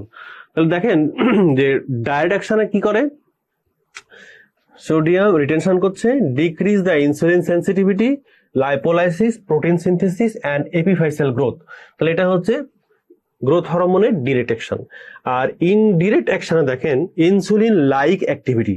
তাহলে এখানে দেখা যাচ্ছে যে গ্রোথ হরমোনের দুই ধরনের প্রপার্টি আছে, একটা হচ্ছে অ্যান্টি ইনসুলিন আর একটা হচ্ছে insulin like activity, anti lipolytic activity. তাহলে ইনডিরেক্ট অ্যাকশন হচ্ছে anti lipolytic activity, protein synthesis করে আর হচ্ছে এপিফাইসাল গ্রোথ করে। এটা হচ্ছে দুইভাবেই করে, বোথ ডিরেক্ট অ্যান্ড ইনডাইরেক্ট অ্যাকশনের মাধ্যমে এরা প্রোটিন সিনথেসিস করে এবং এপিফাইসাল গ্রোথে হেল্প করে। কিন্তু ডিরেক্ট অ্যাকশনের ক্ষেত্রে সোডিয়াম রিটেনশন করতেছে, লিপিডকে ভেঙে ফেলতেছে, আর হচ্ছে কি করে ইনসুলিন সেন্সিটিভিটি কমায় দিয়ে বডিকে কি করে, বডিতে ডায়াবেটিস তৈরি করে। আর ইনডিরেক্ট অ্যাকশন হচ্ছে কি, এটা হচ্ছে অ্যান্টি ইনসুলিন লাইক অ্যাক্টিভিটি, তার মানে এটা ডায়াবেটিস হওয়া থেকে বডিকে দূরে রাখে। আর এটা কি করে, অ্যান্টি লাইপোলাইটিক অ্যাক্টিভিটি, তার মানে লিপিডকে ভেঙে ফেলতে বাধা দেয়। তাহলে দেখা যাচ্ছে যে গ্রোথ হরমোনের দুই ধরনের অ্যাকশনই রয়েছে, ডাইরেক্ট অ্যান্ড ইনডাইরেক্ট। ডাইরেক্টলি এটা হচ্ছে ইনসুলিন অ্যান্টি ইনসুলিন ইফেক্ট দেয়, আর ইনডিরেক্টলি হচ্ছে ইনসুলিন লাইক ইফেক্ট দেয়। ডিরেক্টলি এটা লাইপোলাইসিস করে আর ইনডিরেক্টলি এটা লাইপোজেনেসিস করে। আর বোথ পাথওয়েতে দুইভাবেই এরা প্রোটিন সিনথেসিস করে আর এপিফাইসাল গ্রোথে হেল্প করে। ক্লিয়ার? এরপরে যে বক্সটি আছে সেটা হচ্ছে পেজ নাম্বার হচ্ছে 21। আপনারা পেজ নাম্বার 21-এ চলে আসেন। এই পেজ নাম্বার 21-এ দেখেন লেখা আছে যে stimuli that effect the growth hormone secretion in human. তো এটা হচ্ছে ইনফিনিটি স্টার। তাহলে এখান থেকে বহুবার কোশ্চেন আসছে, আপনারা এখন কিভাবে মনে রাখবেন? একটা হচ্ছে যে that stimuli that increase the action আর stimuli that decrease the action. তাহলে এখানে দেখেন যে ডিক্রিজ দ্য যে সিক্রেশন বা stimuli that decrease the secretion এখানে কিন্তু কম আছে আর কি। এই যে এক্সাম্পল গুলো আছে বা যে ফ্যাক্টর গুলো আছে এগুলো কম। তাহলে এই ফ্যাক্টর গুলো যদি আমরা মনে রাখি তাহলে ডিক্রিজ ফ্যাক্টর মনে রাখবো আর ইনক্রিজ ফ্যাক্টর আমরা এক্সক্লুড করে দেবো। তাহলে ডিক্রিজ ফ্যাক্টর কি? REM sleep, glucose, cortisol, free fatty acid, medroxyprogesterone, আর একটা হচ্ছে growth hormone and insulin like growth factor 1। তাহলে এই ফ্যাক্টর গুলো কি করে, গ্রোথ হরমোন সিক্রেশনকে কমায় দেয়। আর বাদ বাকি যত অপশন মানে যে অপশনে অন্য যে যদি থাকে অন্য ফ্যাক্টর গুলো তাহলে আপনারা ফলস দিবেন, আর যদি ডিক্রিজ থাকে কোশ্চেনে আর এই ফ্যাক্টর গুলোর মধ্যে আপনারা বেছে নিয়ে আপনারা এটাকে ট্রু দিবেন। তাহলে আপনারা মনে রাখবেন ডিক্রিজ যেটা সেটা হবে কি কি, REM sleep, rapid eye movement sleep, glucose, cortisol, free fatty acid, medroxyprogesterone, growth hormone and insulin like growth factor 1। তাহলে এগুলো হচ্ছে decrease stimuli that decrease the action. তাহলে এইগুলো আমরা মনে রাখবো আর ইনক্রিজ স্টিমুলি ফ্যাক্টর গুলোকে আমরা এক্সক্লুড করবো। আচ্ছা, একটা কোশ্চেন আমরা দিছি দেখেন এখানে স্যাম্পল হিসেবে যে growth hormone immediately increase the secretion of. তাহলে growth hormone immediately increase the secretion of কি করে দেখেন, ইনসুলিন। তাহলে growth hormone indirectly increase the, এই যে ইনডিরেক্টলি, তাহলে এটা নট ডিরেক্টলি, ইনডিরেক্টলি। তাহলে growth hormone indirectly increase the secretion of, কি সিক্রেশন করে, ইনসুলিন। এটা আমরা আগেই পড়ে আসছি আর কি। তাহলে এটা হচ্ছে ট্রু, এটা ইম্পর্টেন্ট ফর SBA।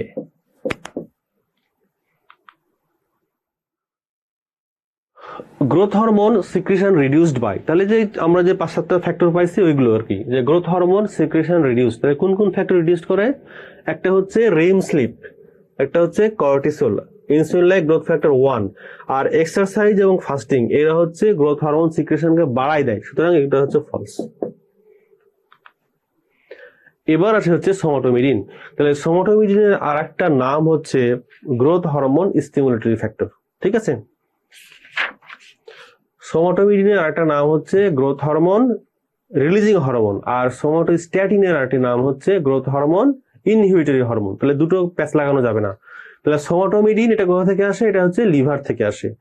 তাহলে গ্রোথ হরমোন লিভারকে যখন বলে যে তুমি সোমাটোমিডিন তৈরি করো, তখন সেই সোমাটোমিডিন তৈরি করে। এই সোমাটোমিডিন তখন আমাদের বডিতে গ্রোথ অ্যান্ড ডেভেলপমেন্টে হেল্প করে। কিন্তু সোমাটোস্ট্যাটিন যখন তৈরি হয় তখন এটা বডির গ্রোথকে কমায় দেয়। তাহলে সোমাটোমিডিন অ্যান্ড সোমাটোস্ট্যাটিন দুটো হচ্ছে আলাদা জিনিস। তাহলে এটা হচ্ছে আপনি দিবেন হচ্ছে 2 স্টার। তাহলে হচ্ছে কি, সোমাটোমিডিন সিক্রেটেড বাই দ্য লিভার, এটা লিভার থেকে আসে। আবার বলছে শুধু লিভার থেকে আসে না, এটা আসে হচ্ছে প্লাজমা থেকে, সিরাম থেকে আসে, কিডনি থেকে আসে, মাসল টিস্যু থেকে আসে। আর এটা মেইনলি হচ্ছে তিন প্রকার। একটা হচ্ছে 1, এটার নাম হচ্ছে সোমাটোমিডিন C, 2 and আরটার নাম হচ্ছে রিল্যাক্সিন। এখানে প্রিন্সিপাল অ্যাকশনটা আপনারা পড়ে নেবেন। অনেক সময় যদি কোয়েশ্চেন ক্রিটিক্যাল হয় বা কিছু কিছু কোয়েশ্চেন থাকে যেগুলো কঠিন করে, তখন হয়তো এই সোমাটোমিডিন একটা হেডলাইন দিল, সোমাটোমিডিন একটা হেডলাইন দিয়ে 4-5টা আপনার স্টেম সাজাই দিল এখান থেকে। এরপরে হচ্ছে কি আমরা পড়বো এই যে গ্রোথ হরমোন, এই গ্রোথ হরমোনের যে ইমব্যালেন্স, যে গ্রোথ হরমোন রিলেটেড যে প্যাথোলজি, যে গ্রোথ হরমোন বডিতে বেড়ে গেলে কি হবে এবং গ্রোথ হরমোন কমে গেলে কি হবে, সেই প্যাথোলজি আমরা এখন পড়বো। তাহলে প্রথমে আমরা পড়তেছি হচ্ছে gigantism, page number 22, page number 22। তাহলে পেজ নাম্বার 22 এ চলে আসি আমরা, পেজ নাম্বার 22। তাহলে এই যে পেজ নাম্বার 22, এখানে দেখেন যে আমরা জাইগান্টিজম এন্ড অ্যাক্রোমেগালির বেসিক পার্থক্যটা কি। Excess hormone, growth hormone secretion before epiphyseal closure. তাহলে এপিফাইসিয়াল ক্লোজার, আমাদের বডিতে যে বোনস এপিফাইসিস আছে, এর ক্লোজারের পূর্বেই যদি এক্সেস গ্রোথ হরমোন সিক্রেশন হয় তখন আমরা এটাকে বলছি হচ্ছে জাইগান্টিজম। আর এপিফাইসিয়াল ক্লোজারের পরে যদি গ্রোথ হরমোন সিক্রেশন হয় তখন এটাকে আমরা বলছি হচ্ছে অ্যাক্রোমেগালি। তাহলে এখানে জাইগান্টিজম থেকে আমরা কি পড়বো? তাহলে জাইগান্টিজম থেকে আমরা মেইনলি পড়বো হচ্ছে ফিচারগুলো। হ্যাঁ, তাহলে এই ফিচারগুলো দেখেন কি, very tall, muscles and viscera proportionately large, hyperglycemia, BMR raised, all gland concerned with metabolism became enlarged and hyperactive, আর লাস্টে হচ্ছে ফুল ব্লোন ডায়াবেটিস, তার মানে complete diabetes, fully develop diabetes তৈরি করে। তাহলে এই জাইগান্টিজমের এই ফিচারগুলো আমরা মনে রাখবো। এরপর আসে হচ্ছে অ্যাক্রোমেগালি। অ্যাক্রোমেগালি কখন তৈরি হবে? এপিফাইসিয়াল ক্লোজারের পূর্বে যদি এক্সেস গ্রোথ হরমোন সিক্রেশন হয় তখন আমরা এটাকে বলছি হচ্ছে অ্যাক্রোমেগালি। Page number 23। তাহলে আপনারা চলে আসেন পেজ নাম্বার 23। এখন এই পেজ নাম্বার 23 এখানে আমরা যে ক্লিনিক্যাল ফিচার অ্যাক্রোমেগালি, এই অ্যাক্রোমেগালির ক্লিনিক্যাল ফিচার আমরা এই যে ডেভিডসনের যে একটা এখানে হিউম্যান বডি দিয়ে যে অ্যারো দিয়ে যে এগুলো দেওয়া আছে ফিচারগুলো, এগুলোই পড়বো। এটা হচ্ছে ইনফিনিটি স্টার। এখান থেকে এমসিকিউ এবং এসবিএ দুটোই হতে পারে, এসবিএ প্লাস এমসিকিউ, মানে সিঙ্গেল বেজ অথবা মাল্টিপল কোয়েশ্চেন দুটোই হতে পারে। তাহলে আমরা দেখি যে অ্যাক্রোমেগালি কি হয়, অ্যাক্রোমেগালিতে আসলে কি হয়, একদম আপ টু বটম চিন্তা করেন। তাহলে প্রথমে হচ্ছে হেডেক। হেডেকটা কেন হবে? ওই তো পিটুইটারি গ্ল্যান্ডে যখন টিউমার হবে, টিউমার যখন সারাউন্ডিং যে স্ট্রাকচার আছে এই স্ট্রাকচারে যখন কম্প্রেশন করবে তখন এটা হেডেক হবে। তাহলে এটা হচ্ছে হেডেক। এরপরে কি হবে? লিপ এবং টাং বাড়বে। তারপরে কি হবে? Skeletal growth, prominent supraorbital ridge. এরপরে কি হবে? প্রোগনাথিজম। তাহলে prominent of the lower jaw, lower jaw যখন বেড়ে যাবে তখন এটা হলো prognathism. Increase sweating, thickened skin, very very important feature. এগুলো কিন্তু এর প্রিভিয়াস এক্সামে কিন্তু এগুলো অপশন হিসেবে ছিল। IGT or type 2 diabetes, colon cancer, this is very important complication of the acromegaly, colon cancer. Myopathy, that means the proximal myopathy. Patient যখন বসা থেকে উঠতে যাবে, দাঁড়াতে যাবে, তখন সে ঠিক মতো উঠতে পারবে না, তার প্রক্সিমাল মায়োপ্যাথির কারণে শক্তি পাবে না। আবার যখন সে সিঁড়ি বেয়ে উপরে উঠবে তখন সে সিঁড়ি বেয়ে উঠতে পারবে না, এটাকে বলা হয় প্রক্সিমাল মায়োপ্যাথি। তার মানে আমাদের বডির যে থাই মাসলস আছে, প্রক্সিমাল যে পার্ট, এই প্রক্সিমাল পার্টের মাসলস গুলো উইক হয়ে যাবে, এই জন্য হচ্ছে প্রক্সিমাল মায়োপ্যাথি। এরপরে দেখেন এইদিকে চলে আসেন, cardiomyopathy, hypertension, enlarge liver, enlargement of the hands, arthropathy, carpal tunnel syndrome. This is very very important sign for acromegaly. এটা হচ্ছে ইনট্র্যাপমেন্ট নিউরোপ্যাথি। তার মানে যখন ডিস্টাল পার্ট, সাধারণত অ্যাক্রোমেগালিতে বডির যে অ্যাক্রাল ইনলার্জমেন্ট, তার মানে ডিস্টাল পার্টগুলো যখন বড় হয়ে যায় তখন কি হবে? ওখানে ইনট্র্যাপমেন্ট নিউরোপ্যাথি তৈরি হয়। রিস্টের মাসলস যখন বড় হবে তখন কি হবে? রিস্টের যে মিডিয়ান নার্ভ আছে এই মিডিয়ান নার্ভের কম্প্রেশনের কারণে কার্পাল টানেল সিন্ড্রোম তৈরি হবে। একদম নিচে চিন্তা করেন, heel pad thickness, increase the heel pad thickness. তাহলে এই ছবিটা যদি আপনি মনে রাখেন তাহলে এই ছবির মাধ্যমে কিন্তু আপনি এই ক্লিনিক্যাল ফিচারগুলোকে খুব ইজিলি মনে রাখতে পারবেন। ঠিক আছে, তাহলে এটা হচ্ছে ইনফিনিটি স্টার। তাহলে অ্যাক্রোমেগালির ফিচার দিয়ে আপনার এসবিএ অথবা এমসিকিউ দুটো আসতে পারে আর কি, সিঙ্গেল বেজ এবং মাল্টিপল কোশ্চেন দুটো আসতে পারে। আচ্ছা, পেজ নাম্বার 24। তাহলে পেজ নাম্বার 24 এ একদম উপরে যে বক্সটা, অ্যাক্রোমেগালি এবং জাইগান্টিজম এর পার্থক্য আপনারা পড়ে নেবেন। এটা হচ্ছে 1 স্টার, এটা বলার কিছু নয়, যে কথাগুলো বলেছি সেখানে সেটাই লেখা আছে আর কি। এবার আসে somatostatin, growth hormone, inhibitory hormone. আচ্ছা, এটা আপনাদের এখানে পাওয়ার পয়েন্টে নাই, তাহলে এই যে অ্যাক্রোমেগালি জাইগান্টিজের মধ্যে পার্থক্য, এই পার্থক্যের নিচে দেখেন সোমাটোস্ট্যাটিন, এর একটা নাম হচ্ছে গ্রোথ হরমোন ইনহিবিটরি হরমোন। এখানে টুইস্টার দেন, টুইস্টার দিয়ে আন্ডারলাইন করেন। It is a polypeptide hormone secreted from the hypothalamus and the D cell of the GIT. তাহলে দেখেন যে সোমাটোস্ট্যাটিন দুইটা জায়গা থেকে আসে, একটা হচ্ছে যে হাইপোথ্যালামাস থেকে আসে, আর একটা হচ্ছে প্যানক্রিয়াসের ডি সেল থেকে আসে।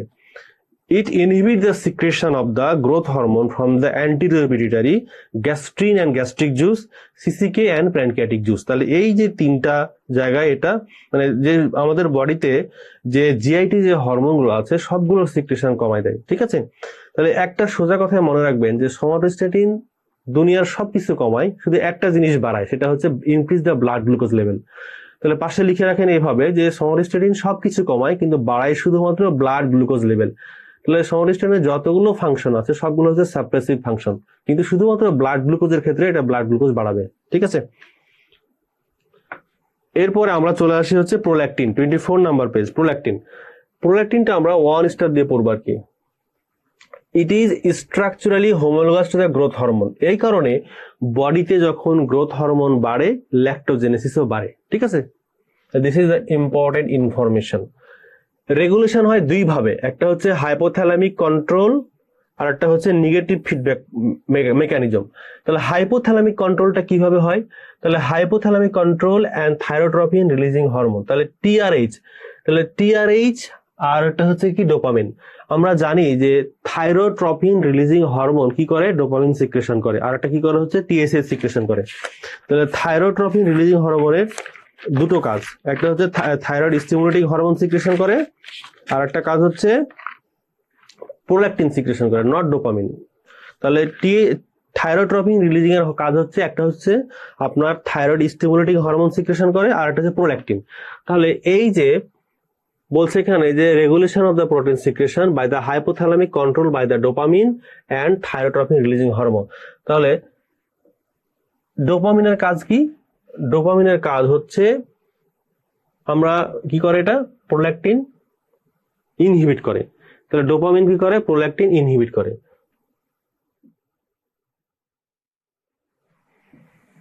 আর থাইরোট্রপিন রিলিজিং হরমোন কি করে? প্রোল্যাকটিন সিক্রেশন করে। আমরা আগেই বলেছি থাইরোট্রপিন রিলিজিং হরমোন দুটো কাজ করে, একটা হচ্ছে থাইরয়েড স্টিমুলেটিং হরমোন সিক্রেশন করে, আর একটা হচ্ছে প্রোল্যাকটিন সিক্রেশন করে। তাহলে thyrotropin releasing hormone prolactin secretion করবে, আর ডোপামিন কি করবে? ইট ইনহিবিট দ্য প্রোল্যাকটিন, ঠিক আছে। এই কারণে এখানে বলা হয়েছে যে hypothalamic control by the dopamine and thyrotropin releasing hormone. তাহলে ডোপামিন কি করে? এটা ইনহিবিট করে, আর থাইরোট্রপিন রিলিজিং হরমোন বাড়ায়। আর নেগেটিভ ফিডব্যাক কি? নেগেটিভ ফিডব্যাক হচ্ছে prolactin its own secretion by stimulating the hypothalamic releasing of dopamine. আচ্ছা, তাহলে এটা হচ্ছে নেগেটিভ ফিডব্যাক, মানে বডিতে যদি বেশি থাকে তখন নেগেটিভ ফিডব্যাক কন্ট্রোলের মাধ্যমে কি হয়? এটা আবার কমে যায়, এটাই হচ্ছে নেগেটিভ ফিডব্যাক। আর অ্যাকশনসটা কি? অ্যাকশনসটা হচ্ছে মিল্ক প্রোডাকশনে হেল্প করে, স্টিমুলেট দ্য ব্রেস্ট ডেভেলপমেন্ট। আর 3 এবং 4 নম্বর যে পয়েন্ট, এটা হচ্ছে 2 স্টার করে দেন, এটা হচ্ছে ভেরি ভেরি ইম্পর্টেন্ট। তাহলে 3 এবং 4 নম্বর যে ফাংশন, এটা হচ্ছে সবচেয়ে বেশি ইম্পর্টেন্ট। ইনহিবিট দ্য ওভুলেশন, আর একটা হচ্ছে ইনহিবিট দ্য স্পারমাটোজেনেসিস। তাহলে এই দুটো হচ্ছে ভেরি ভেরি ইম্পর্টেন্ট ফাংশন। এটা ওভুলেশনকে ইনহিবিট করে এবং স্পারমাটোজেনেসিসকে ইনহিবিট করে। এবার আসি হচ্ছে regulation of the protein secretion. তাহলে প্রোটিন সিক্রেশন রেগুলেশন কিভাবে হয়? তাহলে কিছু ফ্যাক্টর আছে যারা প্রোটিন সিক্রেশন বাড়ায় দেয়, আর কিছু ফ্যাক্টর আছে যারা প্রোটিন সিক্রেশনটা কমায় দেয়। তাহলে আমরা যে কোনো একটা দিকে মনে রাখবো। তাহলে factors that decrease the prolactin secretion, তারা কারা? Dopamine, bromocriptine, somatostatin and prolactin. তাহলে এগুলো বাদে যেগুলো আছে সবগুলোই হচ্ছে প্রোটিন সিক্রেশন বাড়ায়। তাহলে এটা হচ্ছে 2 star. Hormones of the posterior pituitary. এবার আসি আমরা হচ্ছে পোস্টেরিয়র পিটুইটারি হরমোন। তাহলে পোস্টেরিয়র পিটুইটারি হরমোন হচ্ছে দুইটা, একটা হচ্ছে এডিএইচ আর একটা হচ্ছে অক্সিটোসিন। তাহলে এই এডিএইচ সম্পর্কে আমরা এখন পড়বো আর কি। তো দেখেন এই পেজ নাম্বার হচ্ছে 25, এই 25 নাম্বার পেজে চলে আসি আমরা। পেজ নাম্বার হচ্ছে 25। এই 25 নাম্বার পেজে দেখেন আপনাদের সিটে লেখা আছে যে দুইটা হরমোন, একটা হচ্ছে যে এডিএইচ আর একটা হচ্ছে অক্সিটোসিন। এরা আসে কোথা থেকে? সুপ্রাঅপটিক অ্যান্ড প্যারাভেন্ট্রিকুলার নিউক্লি। তাহলে এই দুইটা হরমোন দুটোই কিন্তু সুপ্রাঅপটিক এবং প্যারাভেন্ট্রিকুলার নিউক্লিয়াস থেকে আসে। তার মানে এডিএইচ মেইনলি আসে হচ্ছে সুপ্রাঅপটিক থেকে, আর অক্সিটোসিন মেইনলি আসে হচ্ছে প্যারাভেন্ট্রিকুলার নিউক্লি থেকে। আর এই যে দুটোকে বলা হয় হচ্ছে নোনা পেপটাইড, কারণ এরা 9 অ্যামাইনো অ্যাসিড কন্টেইন করে। So hormones of the posterior lobe of the pituitary, এর নিচে দেখেন 2 লাইন নিচে একটা কথা লেখা আছে, খুবই দামি কথা। They are synthesized in the hypothalamic nuclei and are packaged in secretory granule with their respective neurohypophysins and travel down the nerve axon and secreted from the posterior pituitary। যে কথাটা আমি এর আগে প্রথমে শুরুতেই বলছি দুইবার। তাহলে এখানে এটা থেকে প্রমাণিত হলো কি যে হাইপোথ্যালামিক নিউক্লি থেকে মেইনলি আসে হচ্ছে সিনথেসিস হয় হচ্ছে এডিএইচ এন্ড অক্সিটোসিন, এবং এটা বডির নিড, না বডি যখন দরকার হবে সেই দরকার অনুযায়ী তখন পোস্টেরিয়র পিটুইটারি থেকে এটা সিক্রেশন হবে। তাহলে সিনথেসাইজ হচ্ছে এক জায়গা থেকে এবং সিক্রেশন হচ্ছে আরেক জায়গা থেকে। ওকে, এবার আমরা চলে আসি হচ্ছে এডিএইচ এ। ADH hormone infinity star. তাহলে এডিএইচ হরমোনের আমরা অনেক সবকিছু পড়বো। তাহলে এডিএইচ হরমোন কিভাবে কাজ করে দেখেন, receptor of the ADH hormone. তাহলে এটা দুই ভাবে কাজ করে। একটা হচ্ছে যে মেইনলি হচ্ছে দুইটা রিসেপ্টর, V1 আর V2 রিসেপ্টর। এই V1 এর আবার দুটো সাবক্লাস আছে, একটা V1A আর একটা V1B। তাহলে V1A রিসেপ্টর, V1B রিসেপ্টর, আর একটা হচ্ছে V2 রিসেপ্টর। তাহলে V1A রিসেপ্টর কি কাজ করে? এরা হচ্ছে যে ভেজে কনস্ট্রিকশন করে, আর একটা কি কাজ করে? ACTH সিক্রেশনে হেল্প করে। আর V2 রিসেপ্টর কি করে? DCT এবং CT। তাহলে ডিস্টাল কনভলিউটেড টিউবিউল এবং কানেক্টিং টিউবিউলকে কি করে? এখানে ওয়াটার রিঅ্যাবজর্পশনে হেল্প করে। তাহলে V1A যেটা সেটা ভেজে কনস্ট্রিকশন করে, V1B যেটা সেটা ACTH সিক্রেশন করে, আর V2 রিসেপ্টর সেটা কি করে? DCT এবং CT তে ওয়াটার রিঅ্যাবজর্ব করে। ওকে, এখন আমরা পড়বো হচ্ছে মেকানিজম অফ অ্যাকশন। তাহলে মেকানিজম অফ অ্যাকশনে ডিটেলস পড়ার দরকার নাই, শুধুমাত্র দুইটা জিনিস জেনে রাখলেই হবে। এখান থেকে দেখেন যে এডিএইচ তো আমরা পড়ছি দুইটা রিসেপ্টর, V1 রিসেপ্টর আর V2 রিসেপ্টর। তাহলে V2 রিসেপ্টর যখন অ্যাক্টিভেট হয় তখন এটা কি করে? এটা সাইক্লিক AMP কে অ্যাক্টিভেট করে। এই সাইক্লিক AMP যখন অ্যাক্টিভেট হয় তখন ডিসিটি এবং সিটি এর যে অ্যাকোয়াপারিন 2 চ্যানেল আছে, এই 2 চ্যানেলটা ওপেন হয়। তখন কি হয়? Water permeable to DCT and CT. তখন এই ডিসিটি এবং সিটিতে ওয়াটার রিঅ্যাবজর্ব হয়ে যায়। ঠিক আছে, তাহলে এটা গেল একটা মেকানিজম। আর আরেকটি মেকানিজম হচ্ছে এটার V1A রিসেপ্টর যখন স্টিমুলেট হয় তখন এটা স্টিমুলেট করে কে? কাকে? ফসফোলিপিড সি সেকেন্ড মেসেঞ্জার সিস্টেমকে স্টিমুলেট করে। এটা যখন স্টিমুলেট হয় তখন কি হয়? ভাস্কুলার যে স্মুথ মাসল আছে সেটা কন্ট্রাকশন হয়। এর ফলে কি হয়? ভেজো কনস্ট্রিকশন হয়, আলটিমেটলি ব্লাড প্রেশার বাড়ায়। তাহলে খুব ইজি যে এডিএইচ V2 রিসেপ্টরের মাধ্যমে কি করে? ডিসিটি এন্ড সিটিতে কি করে? ওয়াটার রিঅ্যাবজর্ব করে, ওয়াটার রিঅ্যাবজর্ব করে। আর যখন এটা V1A রিসেপ্টরের মাধ্যমে কাজ করে তখন এটা কি করে? ভেজো কনস্ট্রিকশন করে।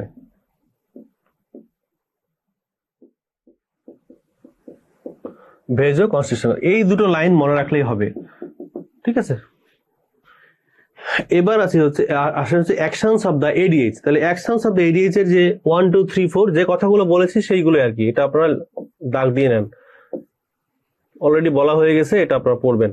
এখন আসেন যে মেইনলি এখন পড়বো আমরা যে control of the ADH and regulation of the ADH, control of the secretion of the ADH and regulation of the ADH. ঠিক আছে, ও তার আগে এডিএইচ এর কিছু স্পেশাল ফাংশন আছে, ফাংশনস অফ দ্য এডিএইচ। তাহলে ফাংশনস অফ দ্য এডিএইচ এর মধ্যে দেখেন যে এর মধ্যে কিছু স্পেশাল ফাংশনস আছে। পেজ নাম্বার 26, এই পেজ নাম্বার 26 দেখেন যে increase ACTH secretion, acts as a putative neurotransmitter of the brain, causes the contraction of the smooth muscle of the intestine, ureter and urinary bladder, and increase the movement of the stomach and intestine.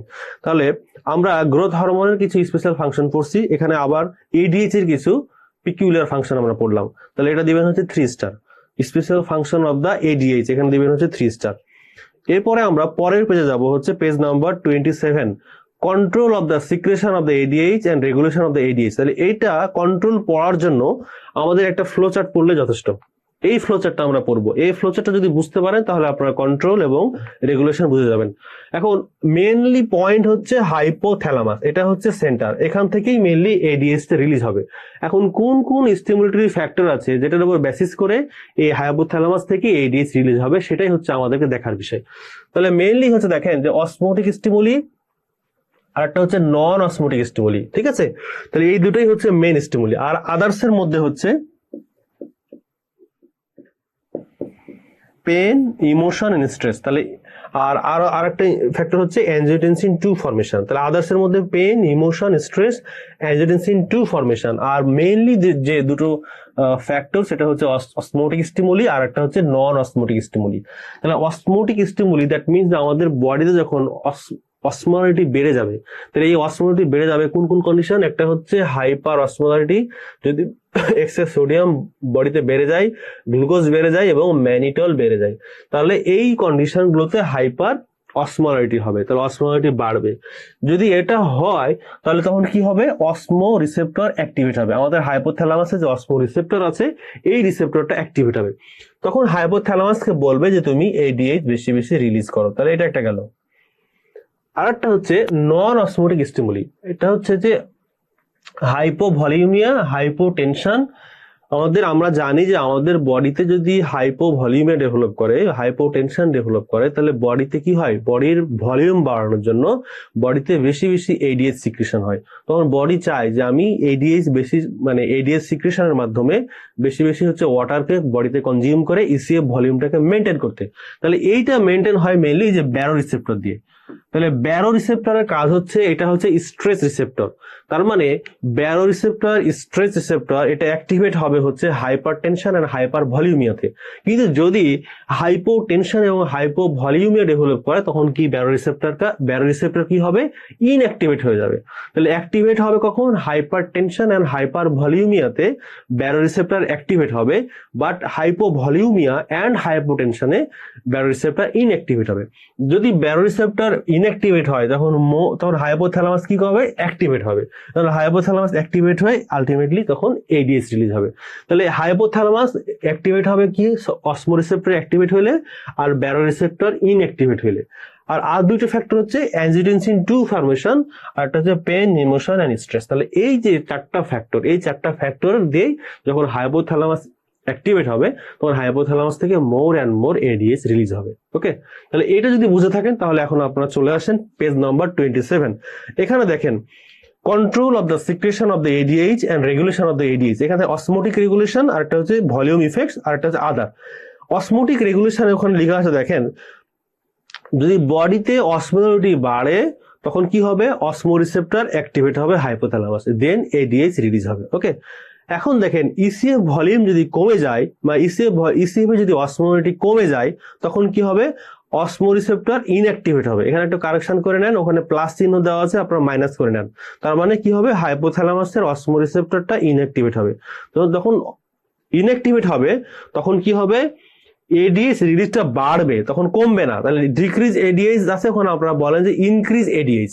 তাহলে osmolarity যখন বডিতে কমে যাবে তখন কি হবে? Osmoreceptor in the hypothalamus inactivate হবে, তখন এডিএইচ সিক্রেশন। আচ্ছা ঠিক আছে, ওকে, এবার একটু কারেকশন করে নেন।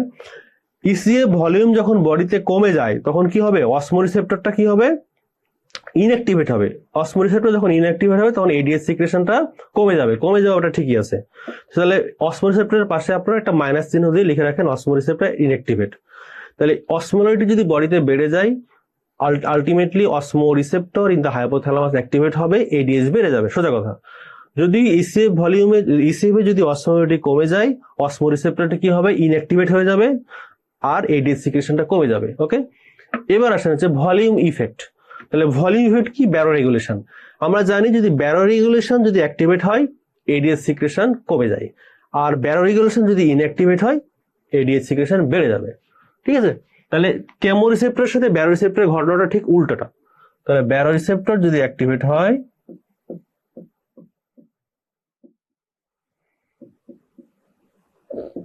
আর ব্যারো রিসেপ্টর যদি ইনঅ্যাক্টিভেট হয়, তাহলে ইনঅ্যাক্টিভেট হইলেই এডিএইচ বাড়বে, আর এটা যদি অ্যাক্টিভেট হয় তাহলে এডিএইচ কমে যাবে। ঠিক আছে, অপরপক্ষে যে কেমো রিসেপ্টর, সরি অসমো রিসেপ্টর, ঠিক আছে,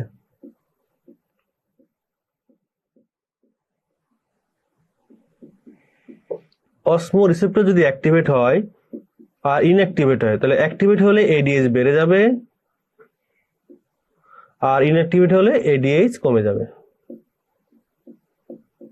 ঠিক আছে। তাহলে ব্যারো রিসেপ্টরে যে ঘটনাটা ঘটে, কেমো রিসেপ্টর অসমো রিসেপ্টরে তার উল্টোটা ঘটে। আর আদার্সের মধ্যেই তো পেন, তারপরে হচ্ছে যে নওশিয়া, স্ট্রেস, ভমিটিং, ইমোশন, সার্জারিতে এগুলোতে হচ্ছে ওই এডিএইচ বাড়ে। Factors affecting the ADH release, তাহলে ঠিক ওই 27 নম্বর পেজে একদম মিডিলে যে বক্সটি দেওয়া আছে ওখানে লেখা আছে, দেখেন যে factors affecting the ADH release. এখানে কিছু স্টিমুলেটরি ফ্যাক্টর দেওয়া আছে আর একটি ইনহিবিটরি ফ্যাক্টর দেওয়া আছে। তাহলে ইনহিবিটরি ফ্যাক্টরগুলো আমরা মনে রাখবো। তাহলে decrease osmolarity, increase blood volume, increase blood pressure, diabetes insipidus, কিছু ড্রাগ, এর সাথে আরো দুইটা যোগ হবে, সেটা হচ্ছে এএনপি, আর হচ্ছে alpha adrenergic agonist, alpha adrenergic agonist, ঠিক আছে। তাহলে এই যে মোট 7টা, এই 7টা আমরা মনে রাখবো, আর এই পাশের 11টা আমরা মনে রাখবো না, এটা আমরা এক্সক্লুড করে মনে রাখবো, মানে এক্সক্লুশনের মাধ্যমে আমরা হচ্ছে অ্যান্সার দিব আর কি। এখন একটা কোয়েশ্চেন প্রায় আসে, দেখেন যে hormones involved in the maintenance of the plasma osmolarity, আমাদের বডিতে প্লাজমা অসমোলারিটি নিয়ন্ত্রণ করে কোন কোন হরমোন। তাহলে কোন কোন হরমোন? এডিএইচ, এটা লিখে নেন আপনারা, অ্যালডোস্টেরন,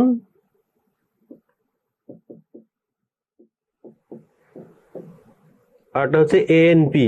তাহলে এই 3টি হরমোন আমাদের বডিতে বডি অসমোলারিটিকে নিয়ন্ত্রণ করে, বডি অসমোলারিটি,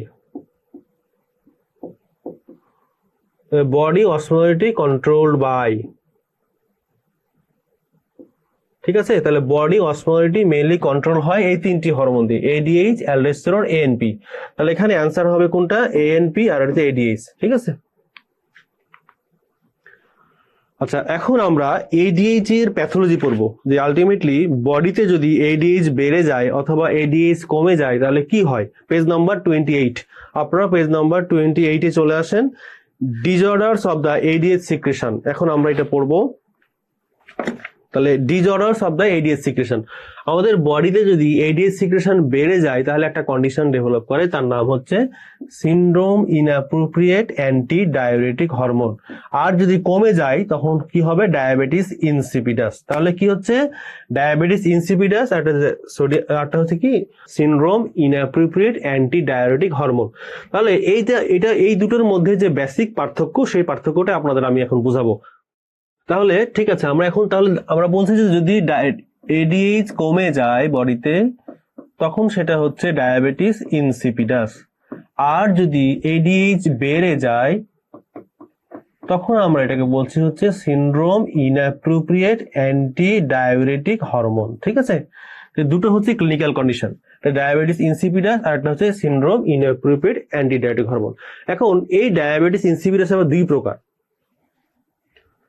একটা হচ্ছে যে cranial,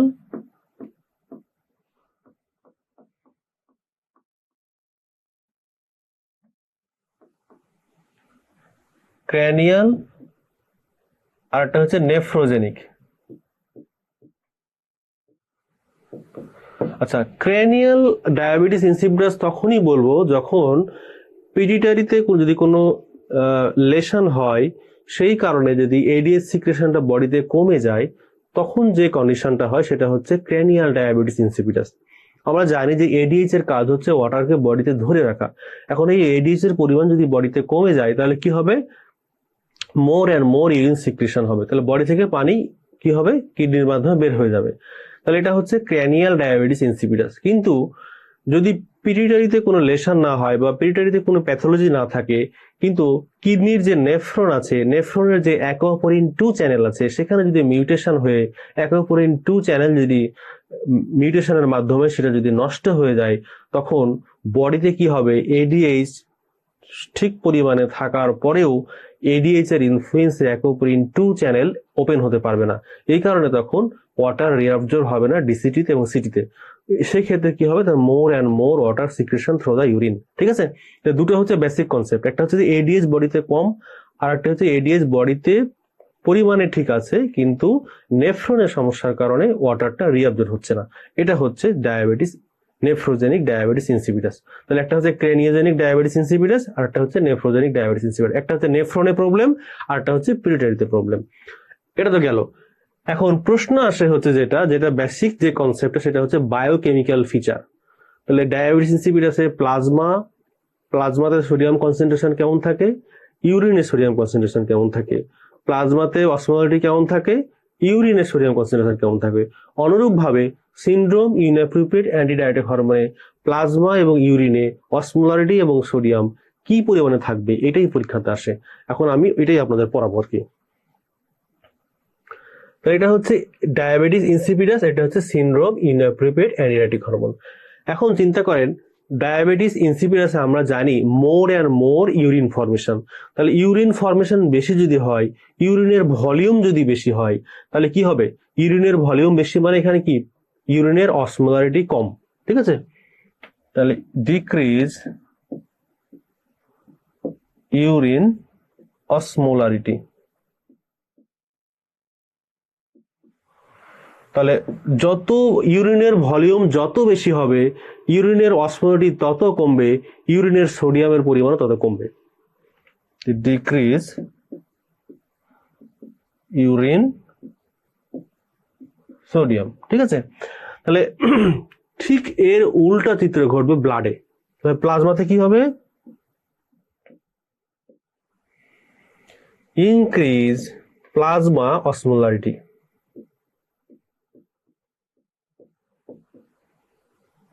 increase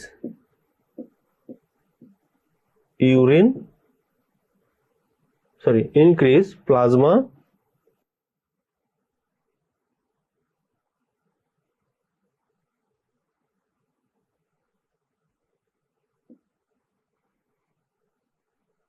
increase plasma sodium. তাহলে ডায়াবেটিস ইনসিপিটাসে ইউরিনের পরিমাণ বেশি হওয়ার কারণে ডাইলুট ইউরিন তৈরি হচ্ছে, আলটিমেটলি ডাইলুট ইউরিনে সোডিয়ামের পরিমাণ কম থাকে। এই কারণে ইউরিনের অসমোলারিটি কমে যাচ্ছে, ইউরিনের সোডিয়াম কমে যাচ্ছে। অন দ্য আদার হ্যান্ড প্লাজমাতে অসমোলারিটি বেড়ে যাচ্ছে আর সোডিয়ামের পরিমাণও বেড়ে যাচ্ছে। এখন সিয়াদে কি হবে, সিয়াদে হচ্ছে আমরা জানি বডিতে ওয়াটার কনজিউম যখন বেশি হতে থাকবে তখন ইউরিন ফর্মেশনটা কম হবে। যদি ইউরিনের ভলিউম কম হয় তাহলে কি হবে, কনসেন্ট্রেটেড ইউরিন তৈরি হবে। আর এই কনসেন্ট্রেটেড ইউরিনে অসমোলারিটি বেশি, সোডিয়ামও বেশি। তাহলে এখানে কি হবে, ইউরিন ইনক্রিজ ইউরিন অসমোলারিটি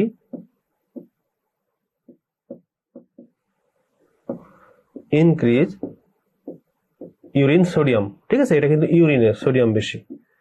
তাহলে অন দ্য আদার হ্যান্ড বলতে পারি plasma decrease plasma osmolarity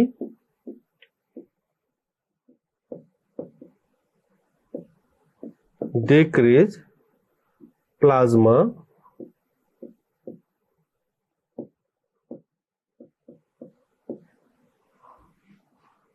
sodium. তাহলে দেখেন এই যে বায়োকেমিক্যাল ফিচার যদি আপনি বুঝতে পারেন তাহলে আপনাকে যেইভাবে কোয়েশ্চেন দিক না কেন আপনি ডায়াবেটিস ইনসিপিটাস এবং সিয়াদ থেকে সব ধরনের কোয়েশ্চেন আপনি উত্তর দিয়ে আসতে পারবেন। তাহলে সিয়াদে দেখেন বডিতে বেশি বেশি ওয়াটার কনজিউম হচ্ছে, এই কারণে বডিতে প্লাজমা ভলিউম বেড়ে যাচ্ছে। প্লাজমা ভলিউম যখন বাড়বে তখন কি হবে, অসমোলারিটি কমে যাবে, সোডিয়াম কনসেন্ট্রেশন কমে যাবে। অন দ্য আদার হ্যান্ড ইউরিনে ঠিক উল্টা ঘটনা ঘটবে। তাহলে this is the biochemical picture of both diabetes insipidus and syndrome inappropriate antidiuretic hormone. Okay, এবার আসেন হচ্ছে পেজ নাম্বার 22। পেজ নাম্বার 22 তে দেখেন যেখানে কজ লেখা আছে ডায়াবেটিস ইনসিপিডাস এর কজ। একটি হচ্ছে যে ক্র্যানিয়াল আর একটা হচ্ছে নেফ্রোজেনিক। এটা টুইস্টার দিয়ে পড়বেন, এটা হচ্ছে মুখস্থ পড়া, আপনারা পড়ে নেবেন, এটা আপনাদের জন্য আর কি। ঠিক আছে, পেজ নাম্বার 29, এটা হচ্ছে যে সিয়াদ। সিয়াদ হচ্ছে ইনফিনিটি স্টার। সিয়াদের কজ পড়তে হবে এবং ডায়াগনোসিস পড়তে হবে। দেখেন কজ কি কি আছে, সিয়াদের কজ টিউমার। টিউমার কি tumour, lung and colon carcinoma. তাহলে lung carcinoma, colon carcinoma. CNS তার মানে কি হবে, স্ট্রোক হতে পারে, ট্রমা, ইনফেকশন, সাইকোসিস। আর পালমোনাতে কি হতে পারে, pneumonia, tuberculosis and obstructive lung disease. আর ড্রাগ কি হতে পারে, anticonvulsant, psychotropic, antidepressant, cytotoxic, hypoglycaemic and opioids, ঠিক আছে। আর সবশেষে ইডিওপ্যাথিক। এখন ডায়াগনোসিসটা কিভাবে পড়বেন, এখানে ডায়াগনোসিসটা যেভাবে লেখা আছে এটা ডেভিডসন থেকে তোলা, এই কোশ্চেনটা এখান থেকে দেয়। প্যারামিটার সহ পড়তে হবে। কি কি parameter, low plasma sodium concentration, that means plasma sodium concentration less than 130, এইটাও মনে রাখতে হবে। Low plasma osmolarity, that means plasma osmolarity less than 270, ঠিক আছে, এটা এইভাবে মনে রাখবেন। Urine osmolarity not minimally low, that means high, more than 150। Urine sodium concentration not minimally low, that means more than 30 millimole. Low normal plasma urea, creatinine and uric acid, that means normal. Exclusion of the other cause of hyponatremia, তার মানে আপনি যদি হাইপোনেট্রিমিয়ার কোনো cause খুঁজে না পান তাহলে লাস্টে ডায়াগনোসিস হবে সিয়াদ। তাহলে সিয়াদ হচ্ছে ডায়াগনোসিস অফ দ্য এক্সক্লুশন। তার মানে আপনি হাইপোনেট্রিমিয়ার সব মানে কারণ খোঁজার পরে যদি কোনো কারণ মানে কোনো কারণই পাচ্ছেন না, সব কারণ আপনি খুঁজে ফেলছেন, মানে ডায়াগনোসিসের মাধ্যমে আপনি ইনভেস্টিগেশনের মাধ্যমে ডায়াগনোসিস করার চেষ্টা করলেন যে হ্যাঁ হাইপোনেট্রিমিয়ার কি কারণ থাকতে পারে। সব কজ খোঁজার পরে যখন আপনি কোনো কজ পাচ্ছেন না তখন এটা হচ্ছে diagnosis of exclusion, that means SIADH. আর অ্যাপ্রোপ্রিয়েট ক্লিনিক্যাল কনটেক্সট, এই appropriate clinical context that means এই ডিজিজগুলো যদি থাকে, আপনি যদি হাইপোনেট্রিমিয়ার অন্য কোনো কারণ খুঁজে না পান তখন হবে আপনার ডায়াগনোসিস হচ্ছে সিয়াদ। এই জন্য লেখা আছে exclusion of the other cause of hyponatremia. Okay, page number 30। তাহলে আপনারা চলে আসুন হচ্ছে page number 30, hormones of the thyroid gland. This is very important gland. যদি কোনো গ্ল্যান্ড রিলেটেড যদি কোয়েশ্চেন হয় তাহলে সবচেয়ে ইম্পর্টেন্সের দিক দিয়ে সবচেয়ে হচ্ছে এটা আমাদের আগে থাকবে যে থাইরয়েড গ্ল্যান্ড থেকে কোয়েশ্চেন দেওয়ার চেষ্টা করে আর কি, কারণ থাইরয়েড গ্ল্যান্ড এবং এর ডিজিজগুলো হচ্ছে কমন। এই কারণে গ্ল্যান্ডের গুরুত্বের উপর ভিত্তি করে যদি আমরা যখন পড়া রিভাইজ দিব তখন অবশ্যই থাইরয়েড গ্ল্যান্ডকে আমরা আগে পড়ে নিব। তাহলে এখানে কিছু কথা বলে রাখি যে আপনারা যখন রিভাইজ দিবেন তখন কিভাবে রিভাইজ দিবেন। তো আপনারা যখন এই গ্ল্যান্ডগুলো থেকে পড়বেন প্যাথোলজি তখন এইভাবে পড়বেন আর কি। আমি একটু বোর্ডে যাচ্ছি, দেখা দিচ্ছে আর কি যে কিভাবে আপনারা ক্রোনোলজিক্যালি কিভাবে আপনারা গ্ল্যান্ডগুলোকে কিভাবে রিভাইজ দেওয়ার সময় পড়বেন। তাহলে প্রথমে পড়বো আমরা হচ্ছে থাইরয়েড গ্ল্যান্ড।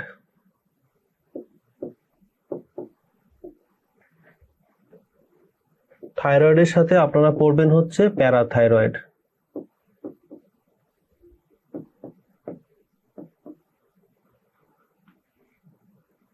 এরপরে পড়বেন হচ্ছে adrenal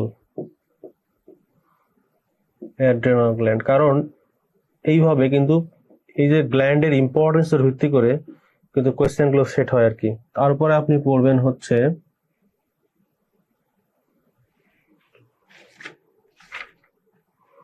pituitary.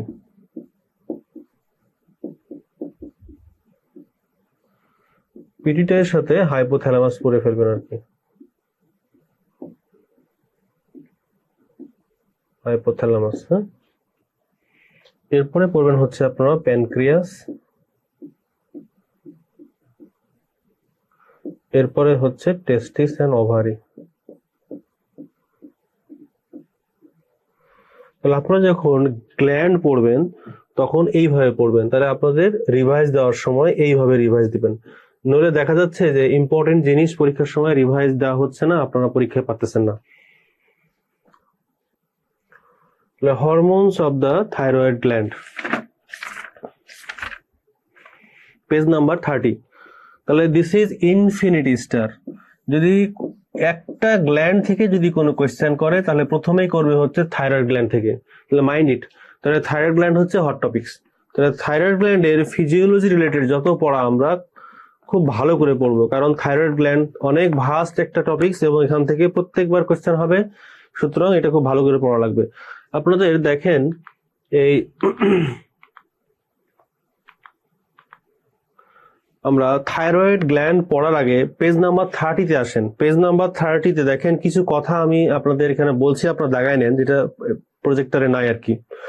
T4 is converted, একদম ব্লাড সাপ্লাই আছে, ব্লাড সাপ্লাই যে artery supply, vein supply, nerve supply, তার নিচে দেখেন লেখা আছে T4 is converted to T3 in liver, muscles, heart, kidney in presence of selenium। কারণ সেলেনিয়ামের এখানে প্রভাবক হিসেবে কাজ করে। এই সেলেনিয়ামের প্রভাবকের কারণে বা সেলেনিয়ামের ইনফ্লুয়েন্সের কারণে T4 থেকে T3 কনভার্টেড হয়, কোথায় হয়? লিভার, মাসলস, হার্ট এন্ড কিডনিতে। এটা দাগ দেন। সিক ইউথাইরয়েড মিনস, এই সিক ইউথাইরয়েড সিনড্রোমটা আমি পরের পৃষ্ঠায় গিয়ে বুঝাবো, এখন শুধু এই লাইনে দাগ দেন। Sick euthyroid means increase T4, decrease T3, normal decrease TSH, এটা দাগ দেন। আয়োডিন ডেইলি রিকোয়ারমেন্ট হচ্ছে 150 মাইক্রোগ্রাম, তাহলে এটা দাগ দেন। When the gland is active, the follicles are small, the cells are cuboid or mainly columnar, তাহলে কলামনারের উপরে লেখেন মেইনলি।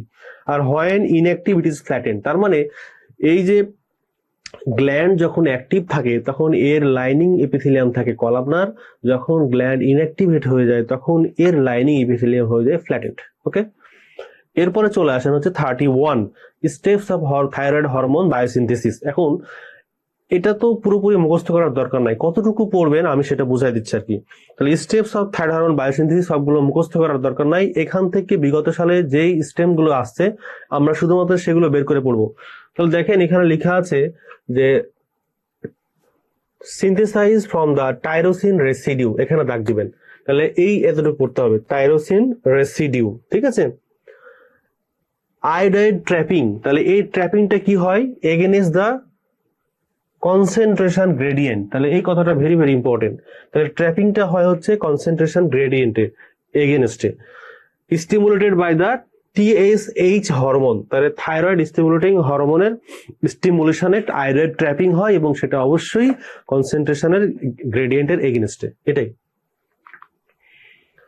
কনভার্সন নিয়ে যে কথাটা আছে, যে conversion of the iodide to elementary iodine. এখন এখানে যেটা দাগ দিতে হবে সেটা হচ্ছে যে oxidation of iodide to a higher valence state by a peroxidase enzyme, তাহলে এই এনজাইমটা peroxidase enzyme, peroxidase enzyme is inhibited by the propylthiouracil. আর কাপলিং এ চলে আসেন, কাপলিং যেটা একদম নিচের যে এটা, it is catalysed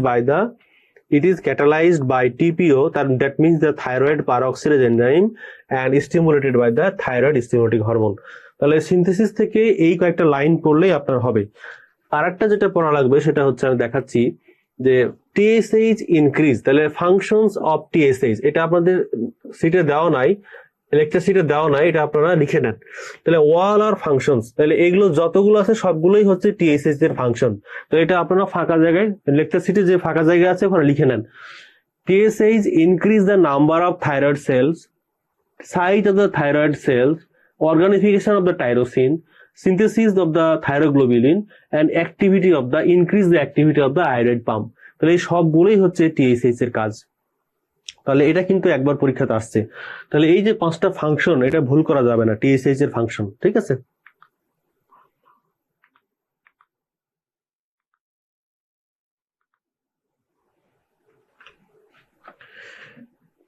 page number 32 তে দেখেন একটা জায়গায় লেখা আছে যে T4 is more active than T3। এটা আপনারা সবাই জানেন যে T4টা হচ্ছে T3 চাইতে, T3 হচ্ছে বায়োলজিক্যালি T4 এর চাইতে মোর অ্যাক্টিভ। তাহলে এই জায়গায় যে 8 নম্বর যে বুলেট পয়েন্ট আছে ওখানে দাগ দেন।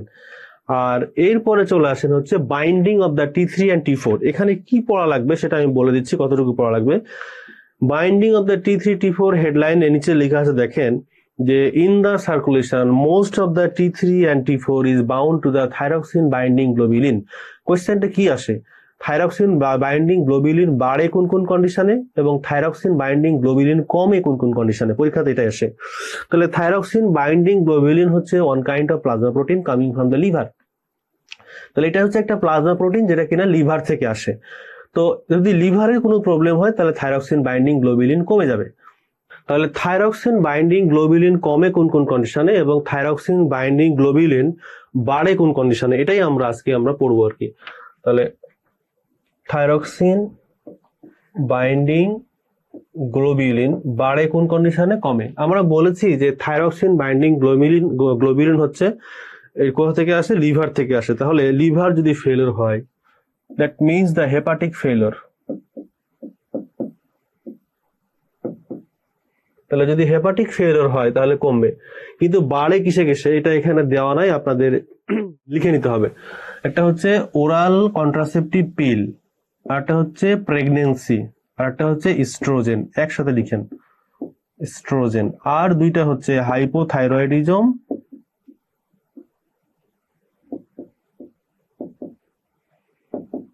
And antipsychotic drug.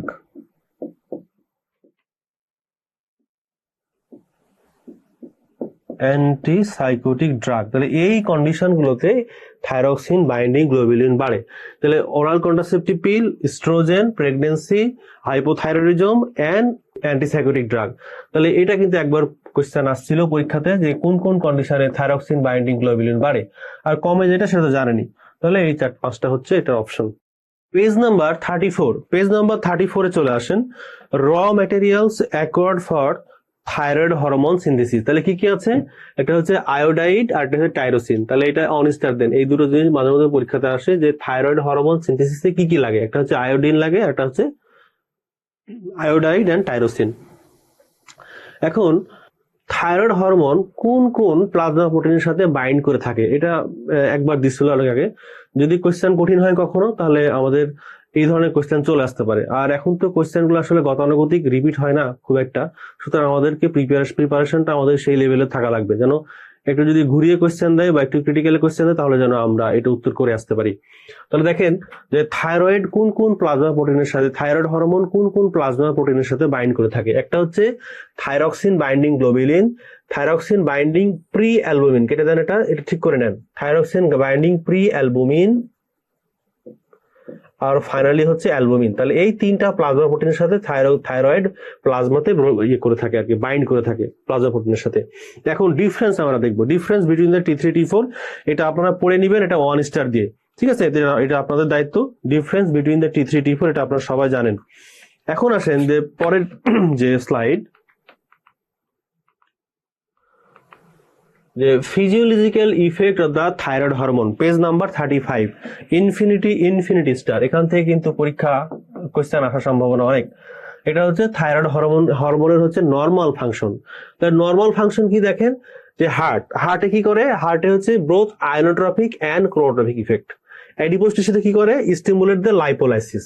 মাসলসে কি করে, ইনক্রিজ দ্য প্রোটিন ব্রেকডাউন।